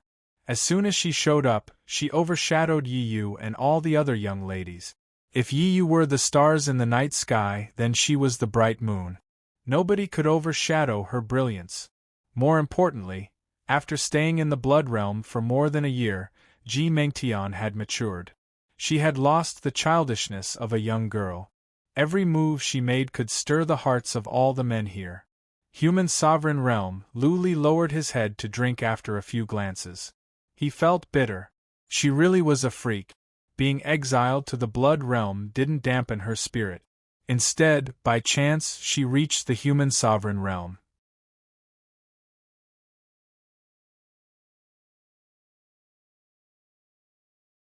Chapter 635. Dai Feiyu was still as pretty as before. She was not as beautiful as Ji Mengtian, but she had a special charm. Standing next to Ji Mengtian, she didn't feel like a flower matched with a leaf. When they came in, Luli saw many young ladies pouting to cover up their jealousy. If Luli were a woman, he would be jealous as well. He was not as pretty as Dai Feiyu, not as elegant as Dai Feiyu, not as rich in family background, and not to mention the gap between their realms. The young master she admired was circling around Ji Mengtian, but Ji Mengtian didn't even spare him a glance. In this world, some people were born to be the main characters.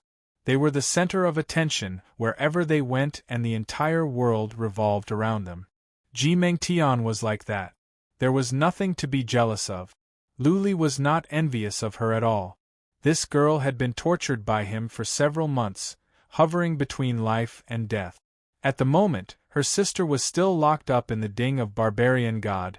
Luli lowered his head and grinned unscrupulously, thinking of how Ji Mengtian and the others were blasted by thunderbolts in the Ding of Barbarian God every day. Young Master Yi, this is not right of you. You sneaked out halfway through the banquet. You are still unhappy with Mengtian. Ji Mengtian ignored the young masters who were trying to please her. She looked at Yi Luo with a smile. She knew why Yi Luo left halfway. Yang Xian and Lu Xuan were all here. Even though Yi Luo didn't mean to be mean, he still felt uncomfortable. She came to greet him because Yi Luo left early. Otherwise, why would Ji Mengtian come to a banquet of this level? Yi Luo forced a smile. He bowed to her and said, Lady Mengtian, as you can see, there are so many people waiting for me to entertain them. I can't be biased. Even though disciples of the 12 royal families were fighting fiercely in secret, on the surface, they were living in harmony. Ji Mengtian came here on purpose as if she wanted to bury the hatchet. Yi Luo was talented and he had the demeanor of a master. If nothing else, he would be the next leader of the tumulus of universe. Naturally, Ji Mengtian dared not to offend the future family patriarch of the Yi family. She invited him to the banquet and came here at this moment to settle the scores. Yi Luo and Yi Rong introduced some disciples of 7th rank families to Ji Mengtian. As for disciples of 5th or 6th rank families, there was no need. Those people were not qualified to talk to Ji Mengtian. More than half of the people in the hall stood up and surrounded her. Only some young ladies were sitting, pouting as if they were dissatisfied. A group of men surrounded Ji Mengtian like flies, throwing tantrums at her. Luli didn't stand up. Theoretically speaking, he should have gone over with the group of men. But Ji Mengtian made him uncomfortable. She had plotted against him several times in the past, which made him even more resentful. Now, he was surrounding her like a fly. How could he possibly do such a thing? He winked at Gu Min and asked him to surround them. He sat in the corner, keeping a low profile. Ji Mengtian would not be able to see him even if she was surrounded by a group of people. Ji Mengtian was the main character while Dai Feiyu was the supporting character. She was bored to death and looked around. Suddenly, her eyes fell on Luli, who was sitting in the corner. Luli sitting alone was very eye-catching, so she took a few more glances at him. Dai Feiyu suddenly murmured. She felt Luli looked familiar, but he was a stranger after a closer look. She thought about it and then used psychic power to check Luli. Luli sensed a strand of psychic power coming over. A glint of coldness rose in his eyes. He looked at Dai Feiyu, who looked away when she was caught peeping. Oh no! Luli's heart skipped a beat. Could it be that Dai Feiyu had sensed something and was suspicious because of her source of life bloodline? Clearly, Dai Feiyu was suspicious when she used psychic power. Luli reacted quickly. While Dai Feiyu was looking away, he took out a heaven soul pellet and swallowed it. Then, he picked up a goblet of wine and drank it down. The pellet was consumed in an instant. A surge of unknown energy went to Lu Li's mind and formed a protective circle around his soul pond. If someone wanted to check with psychic power, they must break through the energy circle around Lu Li's soul pond first. What is it? Ji Mengtian noticed something was wrong with Dai Feiyu. She turned around and asked. Dai Feiyu thought about it. She plucked up her courage, looked at Lu Li again and said, "That man is special." Special? Dai Feiyu's words shocked many people. Many people followed her line of sight and looked in the direction she was looking at. Yi Luo felt something was wrong. Could Lu Li be seen through? Yi Luo used psychic power to check. He was relieved to find that there was some energy protecting Lu Li's soul pond. Lu Li was a different person now. His soul was protected. Even if someone were to check, they wouldn't be able to see anything wrong. Ji Mengtian glanced at it and frowned slightly. She did not see anything special. The peak of the eternal realm. He was average, relatively speaking. His looks were average. He didn't have the temperament of an average young master. There was something wild about him. He was not outstanding either. Why would Dai Feiyu pay so much attention to someone like him? Lu Li drank leisurely as if he didn't know that many people were looking at him. He acted like a hermit. He didn't show it on his face, but inside, he was getting anxious. At least 100 psychic powers had scanned him. He wondered if they had seen through him. Nothing special about him? Ji Mengtian couldn't hold back her curiosity. She asked Dai Feiyu in a low voice. Many people were looking at Dai Feiyu with curiosity. Dai Feiyu was confused as well. She looked at Lu Li and felt he looked familiar. But she couldn't remember where she had seen him. She didn't know why she was attracted to him. She murmured, "I don't know. I just feel that he is special." Dai Feiyu's voice was low, but Lu Li heard it. Seeing that many people were looking at him again, Lu Li couldn't sit still. Something would go wrong if someone were to check on him. Maybe some powerful human sovereign realm warriors in hiding would come to check on him. Ha ha ha. He threw the goblet on the table, wiped his mouth rudely and stood up. His eyes glowed as he stared at Dai Feiyu lecherously. He said loudly, "Damn it. I have been keeping a low profile, and I have been sitting in a corner. I didn't know that I was as eye-catching as a firefly in the night sky. Alas, being too charming can be a troublesome thing. Lady Dai Feiyu, I am Gu Fenglu. People call me the girl killer. I suggest that you don't get curious about me. All the girls who tried to approach me ended up miserable." PFF, almost at the same time, several young ladies spat out the tea in their mouths. They choked and coughed, blushing. Many young masters and young ladies, including Ji Mengtian, Dai Feiyu, Yi Luo and Yi Yu, were dumbfounded. They had seen shameless people but never like this. Everyone here was a young master and young ladies from big families. Who would speak so rudely? Girl killer. If Lu Li were Yi Luo and Dai Feiyu were a young lady from a 5th or 6th rank family, it would be normal for him to flirt like this. Lu Li was just a young master from a 5th rank family. He didn't have power, family background or looks. How could he flirt with Lady Dai Feiyu in public?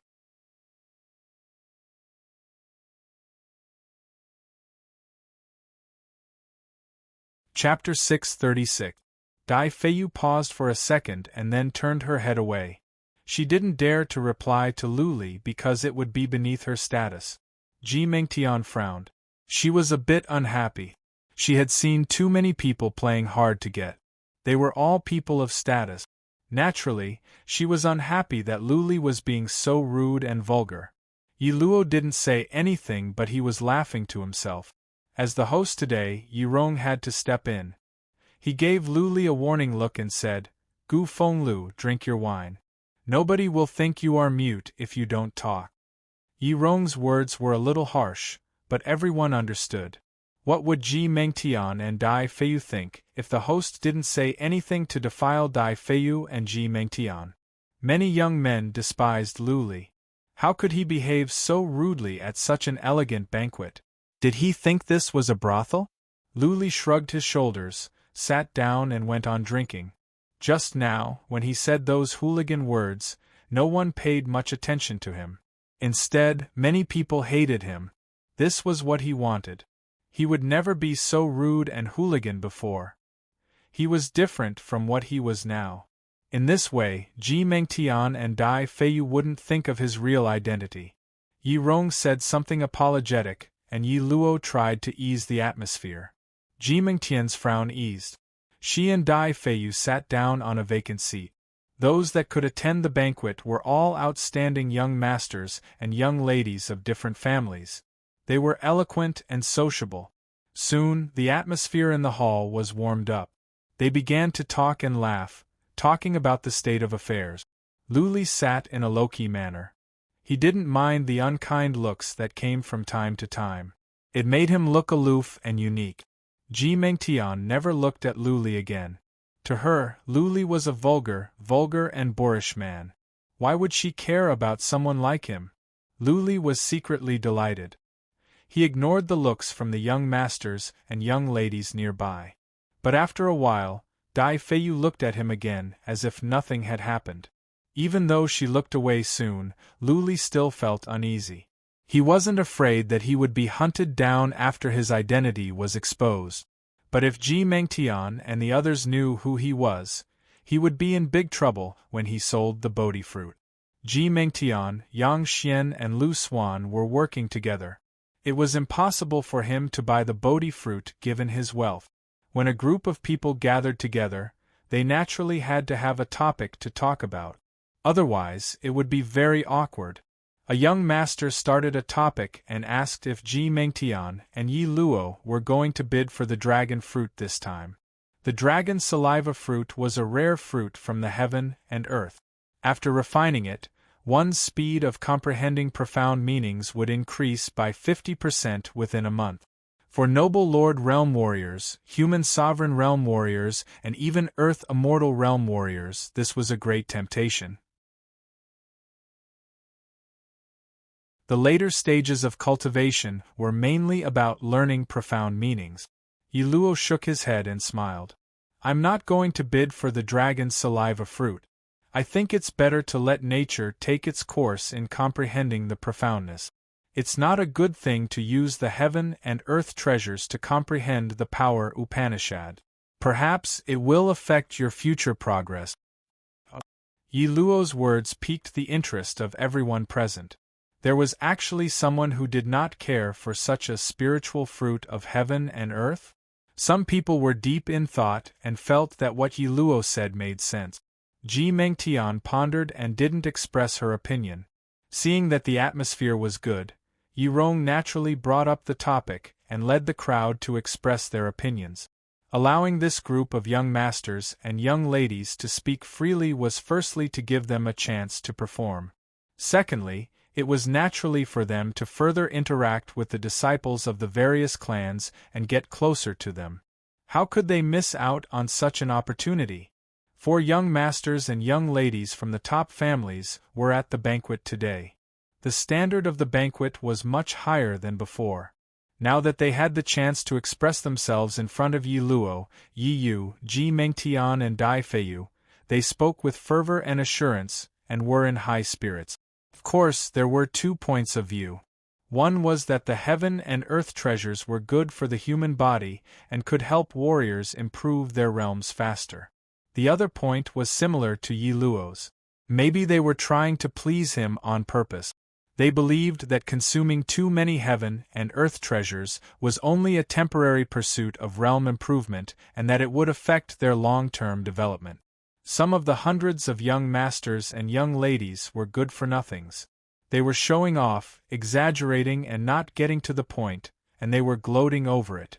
There were also some who had genuine knowledge, quoting from the ancient scriptures and making a lot of sense. Luli drank his wine leisurely and listened with great interest. Of course, he would not say anything. Gu Min would not ask for a snub by expressing his own opinion. At the moment, he wished the banquet could end sooner. Ji Mengtian listened for a while and felt bored. She looked at Dai Feiyu as if she was hinting that she could leave now. Dai Feiyu didn't look at Ji Mengtian. She was looking at a corner with misty eyes. Ji Mengtian looked over and saw Lu Li drinking by himself. She frowned. Was Dai Feiyu really attracted to this vulgar and boorish man? Ji Mengtian cleared her throat, which startled Dai Feiyu. She blushed. Seeing that Yi Luo and Yi Yu were looking at her, she felt embarrassed. She thought of something and said, "Young Master Gu Fenglu, what do you think about this?" Swish, swish, swish. Dai Feiyu's voice was not loud, but as soon as she spoke, everyone else shut up. Her voice was heard in the hall. Many people turned to Lu Li. **T. Lu Li was annoyed. Dai Feiyu was so perceptive. He wondered if she had doubts about his identity, or was she trying to find out his identity through his word. Lu Li knew he had dodged the stares since so many people were looking at him. He stood up lazily and wiped the wine off his mouth. Many young ladies looked at him with disdain. Some of them even turned their heads away. I think Lu Li changed his voice on purpose, making it bold and boorish. His eyes were full of vigor. He made no attempt to hide his lust and greed towards Dai Feiyu and Ji Mengtian. After the two glanced at each other, they both felt as if Lu Li had seen through their robes. It was very invasive and impolite. After a few glances, Lu Li grinned and said, "I think the profound meaning is like *King, beautiful woman. If you want a beautiful woman, you must conquer her completely, both mentally and physically.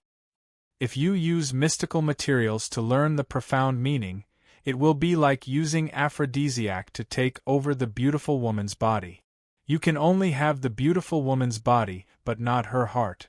What is the point? What is the point of learning the profound meaning? Profound meaning is like a beautiful woman, and a beautiful woman is like a wild horse. If you want to conquer a wild horse, you don't have to ride her. You have to communicate with her mentally and make her let you ride her. Make her happy to be ridden by you. That is the point, isn't it? Ha ha, I am an uncouth man and I am babbling nonsense. Please don't mind me." Lu Li spoke slowly. When he finished, he looked around and saw that all the young masters were petrified. Even Yi Luo was dumbfounded. All the young ladies were blushing, ashamed and angry. Many were glaring at Lu Li with murderous intent. They wished they could cut him into pieces. Only young masters and young ladies from prestigious families could be here. They had received strict family education since they were young. They paid great attention to their appearance and words. Who would say such vulgar words in public in the main hall? Lu Li first compared the profound meaning to a woman and then to a wild horse. Flesh, aphrodisiac, conquering, riding, and even obediently letting you ride on his back, and letting you ride on his back.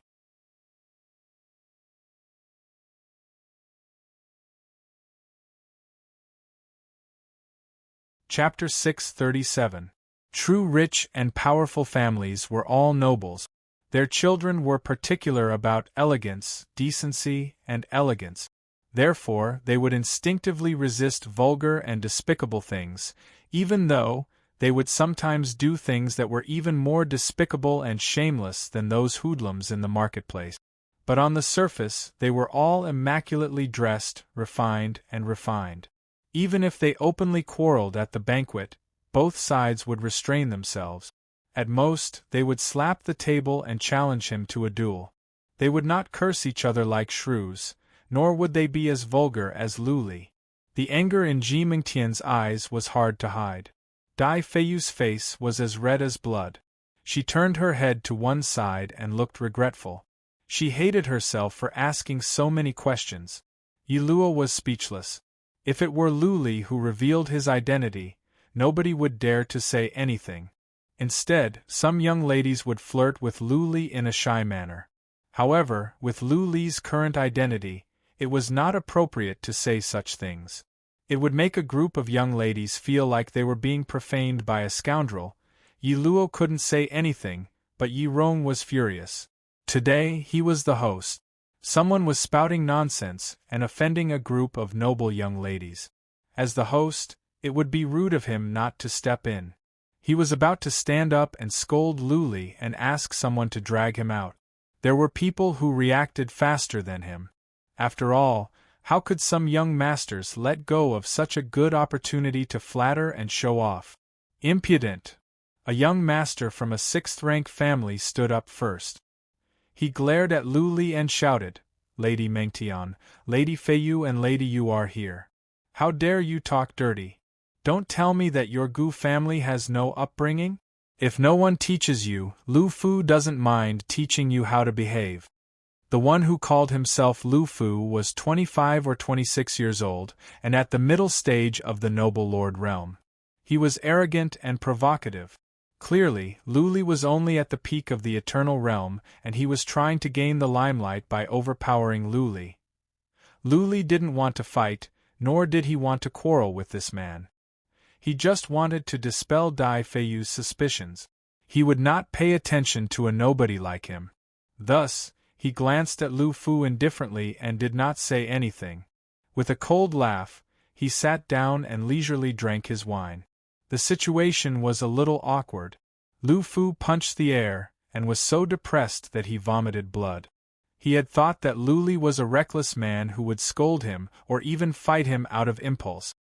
He could show off in front of Ji Mengtian and Dai Fu. However, Luli didn't pay any attention to him. He pounded on the table, pointed to Luli and said, "Gu Fenglu, do you have the guts to fight me? We won't rest until one of us dies." Huff! Luli glanced over as if he was looking at an idiot.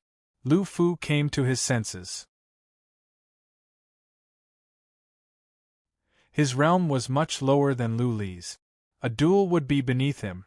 It would be like an adult bullying a child.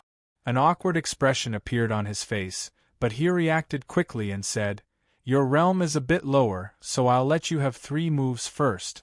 I'll stand still and let you hit me. How about it?" This time, no one uttered a sigh. They stayed where they were and let Luli attack them 3 times. Luli was at an advantage, but Lu Fu was ready to risk it all. Many people were looking at Luli to see if he would accept the challenge. It was normal for young masters and young ladies to fight because of jealousy at banquets. Since there was a free show, it would be a waste for them to miss it. Yiluo knew that Luli didn't want to reveal his identity so he couldn't fight. Yiluo cleared his throat and said, I don't think so. After all, this is the city of Buddha. This was the territory of the great Buddhist temple. Nobody from the great Buddhist temple was here today. Violence was forbidden in the city. Therefore, Yiluo's words were reasonable. Nobody could tell that he was helping Luli secretly. Yirong wished he could chop Luli into pieces and feed him to dogs. However, Yiluo was the future family patriarch. Yirong couldn't say much. Many young masters and young ladies present were disappointed. They had wanted to see how Lu Fu would beat Luli up so that he could vent his anger. Now that Yiluo had said so, they were too embarrassed to say anything. It's okay. Right at that moment, Ji Mengtian suddenly said. She had recovered and said with a smile, I am here. The great Buddhist temple will show me some respect. As long as no lives are lost, they will not interfere. But do you have the guts to accept the challenge? Yiluo's expressions grew colder. Now that Ji Mengtian had taken the lead, it would be inappropriate for him to do it again. Otherwise, Ji Mengtian would be able to figure out Lu Li's identity. Everyone became lively. Lu Fu was glowing, high-spirited, and arrogant. He squinted at Luli, almost cursing and provoking him. Luli drank his wine without showing any emotion. His mind was spinning fast. Was Ji Mengtian trying to get back at him for profaning them with vulgar words? Or did she have doubts and wanted to find out his identity through his actions? Now that he was pushed to the edge, he could either admit defeat and let bygones be bygones or make a move. Luli didn't mind if he made a move. He could kill a warrior at the middle stage of the noble lord realm easily. But Ji Mengtian could see through him easily. What was more, he was using the shrink skill. If he used too powerful a skill, he might be exposed. Seeing that Luli was silent, Ji Mengtian said again, "What? Young Master Gu, are you scared? If you are, then bow and apologize to young Master Lu Fu, and we will let this go." Ji Mengtian's further provocation made Luli angry. He stood up, grinned at Ji Mengtian and said, "Of course I am. But it is boring to fight with young Master Lu. I won't get anything out of it even if I win." Swish, many people sneered. Luli didn't have the guts to fight. How could he make it sound so dignified? Before Lu Fu could say anything, Ji Mengtian said with a sweet smile, "Young Master Gu, you want to add some excitement?" "Yes." Luli put on a cocky face. He looked at Ji Mengtian lecherously and said, "If I win, how about you give me a kiss to encourage me? How dare you?" Several young masters pounded the table and stood up. Even Yi Rong stood up. Who was Luli now? Was he out of his mind? Was he not afraid that the Gu family would be destroyed? Many young masters here could turn the Gu family into ashes if they gave the order. "Ha ha ha, I am just kidding. Why are you so nervous?" Luli knew he had gone overboard. He grinned and said, "If I win, how about you, Lady Mengtian, propose a toast to me later?" Ji Mengtian remained calm. She smiled and said, "If you can win, I will propose 3 toasts to you." Ji Mengtian's interest was piqued. How could a young master of a 5th-rank family talk to her like this? He even insulted her in public. If he was not a lunatic, then he must have something up his sleeve. Or his identity was fake. She used psychic power to check Luli but didn't see anything wrong. Luli's soul was protected by some kind of energy. She couldn't probe at will.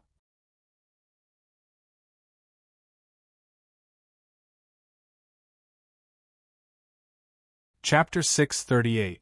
If Luli wanted to make a move, not even Yi Luo could stop him. But Lu Fu was not worried. After all, Luli had the support of the Grand Master of the Demon-Slaying Hall. Nobody dared to lay a finger on Lu Fu now that his identity was exposed.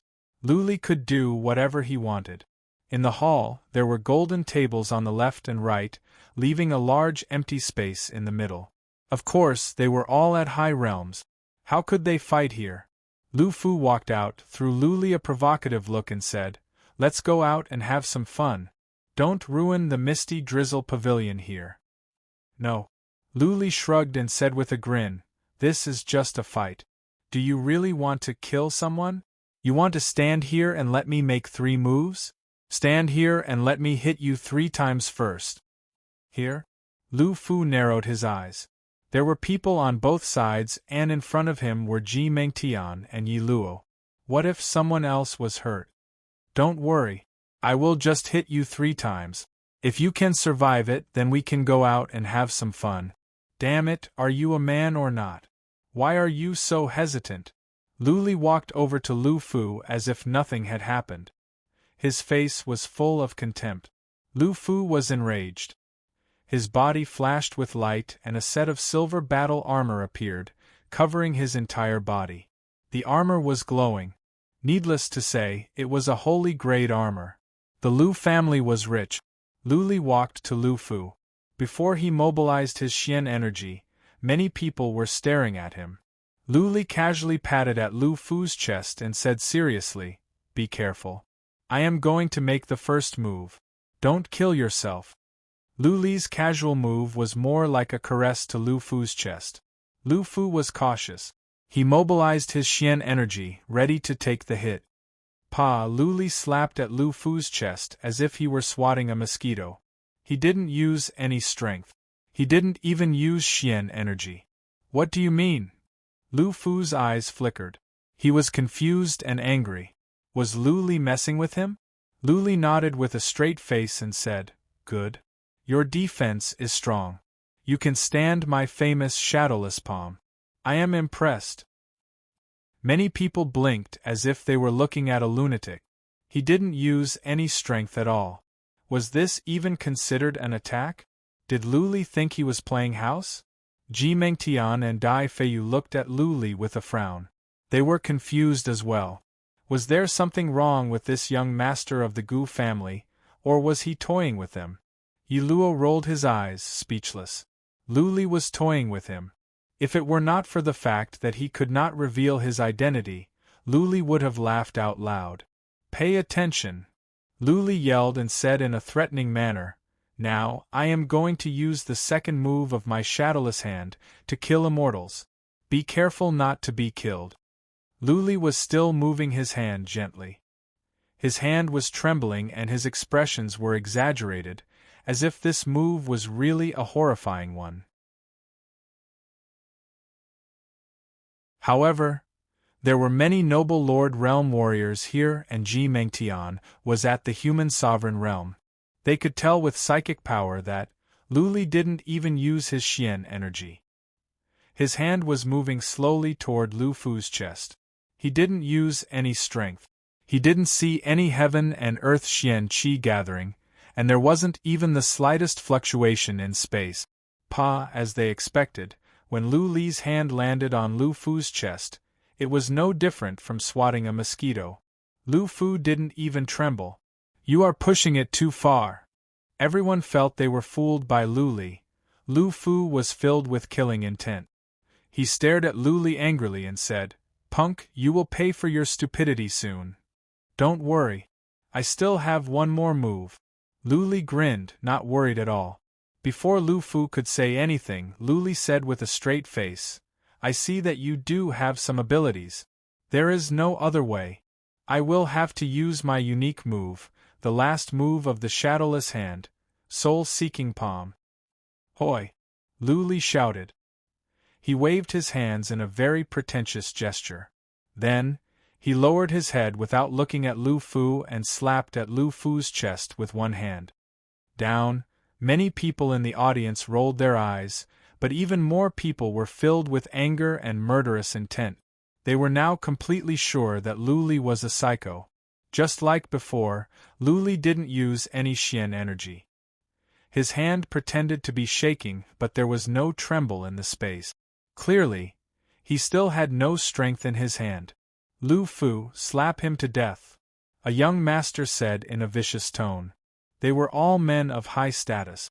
Anyone would be furious to be fooled by Lu Li like an idiot. "No problem." Lu Fu was about to explode.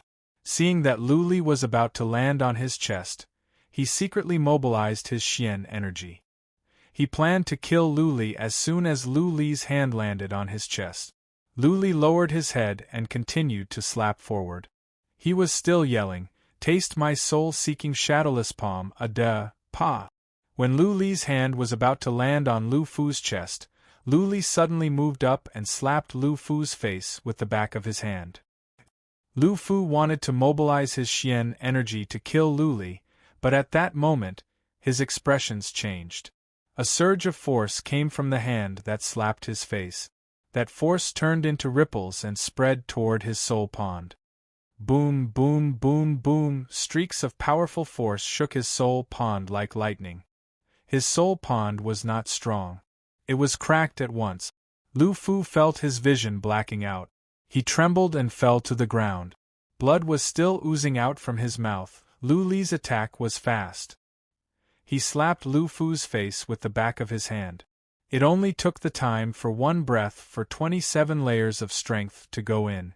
All of his 27 layers of strength had gone in, so Lu Fu didn't even tremble. Therefore it was a strange scene. Lu Li slapped Lu Fu lightly and then Lu Fu collapsed to the ground. He spat out blood. It was hard to tell whether he had been slapped to death or passed out. It was dead silent. Many people were ready to shout for Lu Fu to slap Lu Li to death. They were dumbfounded looking at Lu Fu lying in a pool of blood, not understanding what was going on. Dai Feiyu was stunned. Yi Yu's mouth was agape. Ji Mengtian was astonished as well. Even Yi Luo's eyes flickered. He didn't know how Lu Li did it. Just now, everyone was looking at Lu Li with psychic power. Lu Li didn't use any soul attacks or Xian energy or Xian qi in heaven and earth. Under the watchful eyes of so many, He just slapped Lu Fu and he was lying in a pool of blood. Did they make a mistake? Or was it a ghost? Many people checked Lu Fu with psychic power. They were dumbfounded to see that Lu Fu's soul pond was cracked and he was in a coma. They looked at Lu Li as if he was a demon. Phew, phew, Lu Li exhaled. He closed his eyes and put his hand back, signaling that he was done. Then he put his hands behind his back and looked up to the sky. He sighed and said, "Young man, you are the third person in the world that can force me to use my soul-seeking palm. It will be your greatest honor if you can die under my hands." The crowd was in a state of chaos.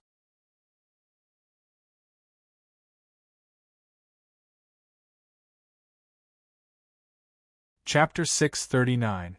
What Lu Li did today was not for his own bad taste, nor was he trying to fool these people. He was trying to hide his real power and identity. He used shrink skill. If he attacked with full force, he would be exposed. But if he used soul attacks, Ji Mengtian and Dai Feiyu would suspect him. He had never shown his soul-shattering skill to outsiders, so Ji Mengtian must not know. He didn't use Xian energy because he wanted to confuse others. His physical strength was already strong. How strong could a warrior at the middle stage of the Noble Lord realm be? He could shatter Lu Li with physical strength at will. If Lu Li were to release soul-shattering skill with full force, he could even kill average human sovereign realm warriors. Recluse Solar Dragon was injured by Lu Li last time. If Lu Li used Xian energy, a warrior at the Noble Lord realm would have been killed. Lu Li's first two moves were to confuse others and Lu Fu. His soul-shattering skill was strange. He could shatter the soul pond directly without any injury on the outside. That was why people were confused. They thought he had learned some evil skills of demons. Naturally, they wouldn't associate him with his real identity. That was the trick. Lu Li didn't use any Xian energy or soul attack. Therefore, many people were staring at him. They found him to be profound and funny at the same time. Of course, nobody dared to laugh. Yi Luo reacted quickly. He threw the steward a glance and the latter rushed down to take Lu Fu out to treat his wounds. "Impressive!" Yi Luo exclaimed. Pretending to be friendly, he said, "Brother Gu, you are so skillful. I admire you. Brother Gu, please. Here's a toast to you." A maid brought a goblet of wine. Lu Li turned around and drank it up. He said carelessly, "Young Master Yi, you are too kind. I am just lucky enough to be apprenticed to a famous teacher." Famous teacher? Many people were intrigued. Most of them still couldn't figure out how Lu Li could shatter Lu Fu's soul pond with just one slap. They were curious to know that Lu Li was apprenticed to a famous teacher. Yi Luo followed Lu Li's words and asked, "Oh? Brother Gu, your famous teacher is?" Lu Li smiled a mysterious smile, shook his head and said, "My teacher is indifferent to fame and fortune. He has been in seclusion for more than 800 or 900 years. Before he went into seclusion, he was a man that shocked the world." 8 or 900 years. Awe the world? Ji Mengtian and Dai Feiyu looked at each other in astonishment. A big shot who had shocked the world 8 or 900 years ago. That was definitely a very powerful old monster. The demon-slaying hall had most of the powerful warriors of the entire human race. That being said, some old warriors did not choose to join the demon-slaying hall. Maybe it was because of his strange personality that he didn't like the constraints of the demon-slaying hall, or maybe he just wanted to live in seclusion and focus on pursuing the Tao. Ji Mengtian and the others knew some secret. At least 15 of the top 50 on the warlord list of Divine Land had been living in seclusion. Lu Li was delighted to see that Ji Mengtian, Dai Feiyu and many others were frowning, trying to figure out who his teacher was. His original intention was to mislead the crowd and lead them to make wild guesses, thus hiding his true identity. "Ms. Mengtian." Lu Li looked at her lustfully and said, "You promised me 3 toasts." Ji Mengtian came to her senses and smiled. She raised her hand and said, "Of course, I am a man of my word. Young Master Gu is so skillful. You deserve a toast from me. Ji Mengtian downed 3 goblets of wine in a row. Her cheeks were rosy and her eyes were glowing. Others could not look at her in the eyes. I have other matters to attend to. I will leave now. After 3 goblets of wine, Ji Mengtian nodded to Yi Luo, without waiting for Lu Li to drink. Then, she looked at the young masters and young ladies and left with Dai Fu. When she was about to step out of the hall, Ji Mengtian paused and turned back to look at Lu Li. Lu Li was looking at her with a smile. His eyes were filled with passion. He grinned and said, "What is it, Lady Mengtian? You don't want me to leave? Ha ha ha, if you want to see me, you can send someone to make an appointment with me at any time." PFF Ji Mengtian spat. She might be angry or she was just pretending to be reserved. She left with Dai Feiyu and disappeared into the hall. Yi Rong entertained some guests. "I need to go to the Buddha Mountain and meet a senior." Yi Luo stood up. It would be inappropriate for him to sit here all the time, considering his identity. He and Lu Li looked at each other, exchanged a look, and then left with Night Rain. Lu Li grinned and went back to his corner to drink leisurely. After all was said and done, he was a young master of the Gu family. His status was not high. How could he just leave? That would attract more attention. As soon as Yi Luo, Ji Mengtian, Dai Feiyu and Yi Yu left, the atmosphere was not as warm as before. Of course, some people started to express their friendliness to Lu Li while others looked at him as if he was a dead man. Lu Li had offended many people today. He might have some frightening means, but he was only at the peak of the eternal realm. Neither could the Gu family, which was a 5th-rank family. As for the fact that he had a world-shaking master, many people thought Lu Li was bullshitting when they thought about it. If Lu Li had such a powerful master, how could he only be at the peak of the eternal realm? He should have been famous at the Central Plains. Several young ladies were smitten by Lu Li and they kept making eyes at him. 2 of them came over to propose a toast with seductive looks.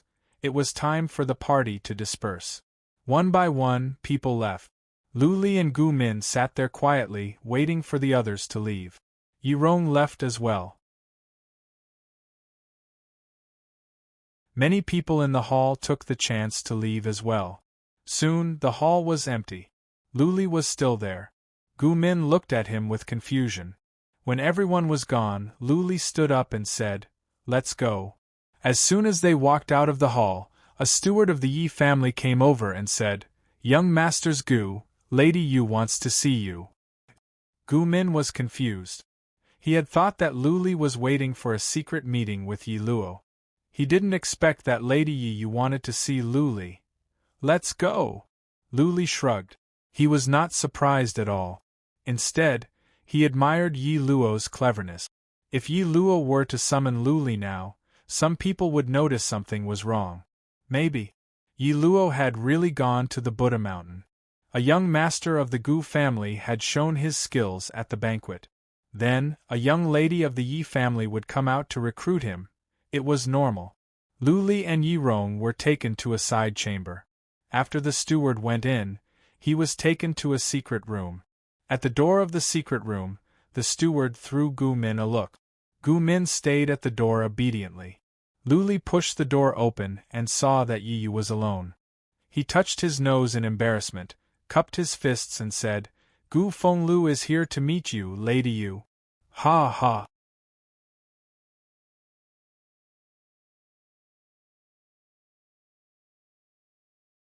Chapter 640. Lu Li was speechless, looking at how curious Yi Yu was. She was not afraid of strangers at all, and she was trying to be familiar with him. Just now, Yi Yu gave him the impression that she was a dignified and beautiful young lady from a respectable family. He didn't expect that she would change so quickly. Lu Li didn't answer Yi Yu's question. He just asked with a frown, "Where is your brother?" "My brother went to the Buddha Mountain." Yi Yu stuck her tongue out and said, "My brother asked me to stay. You have a message for me." "Young Master Lu, you haven't answered my question yet." Lu Li's face glowed.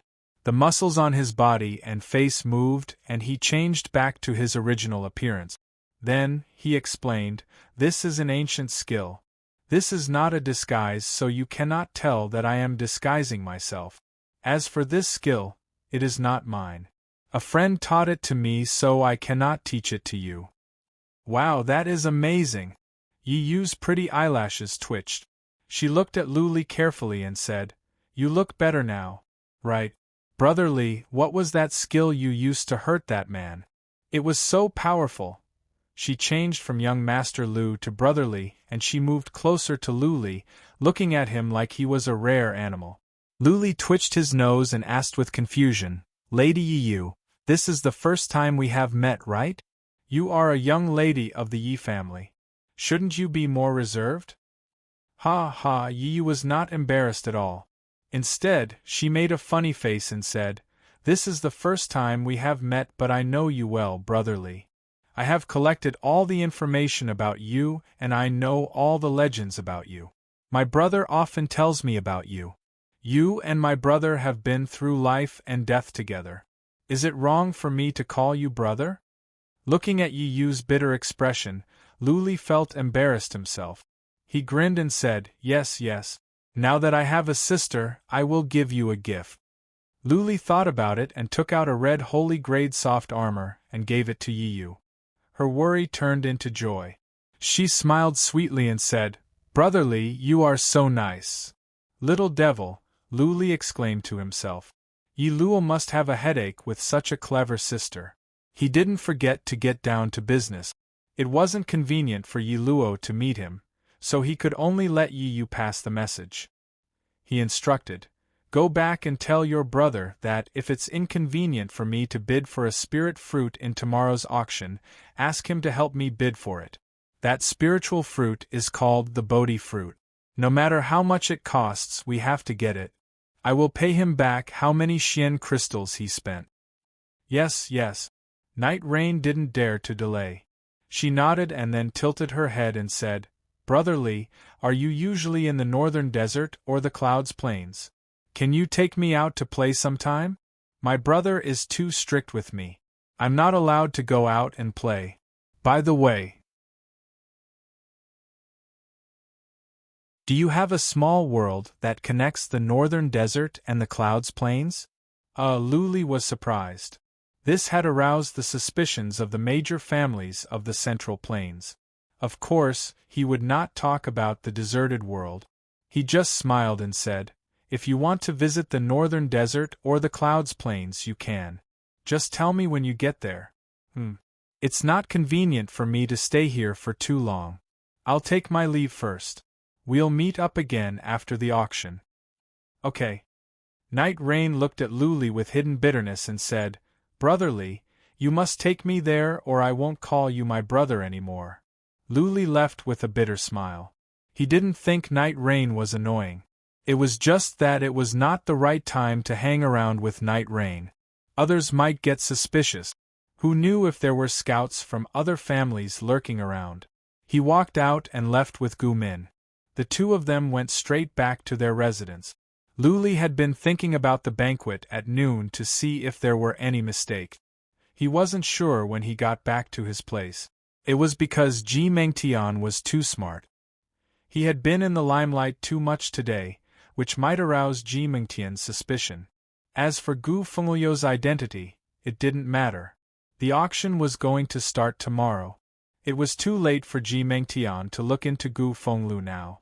She couldn't get accurate information in one day.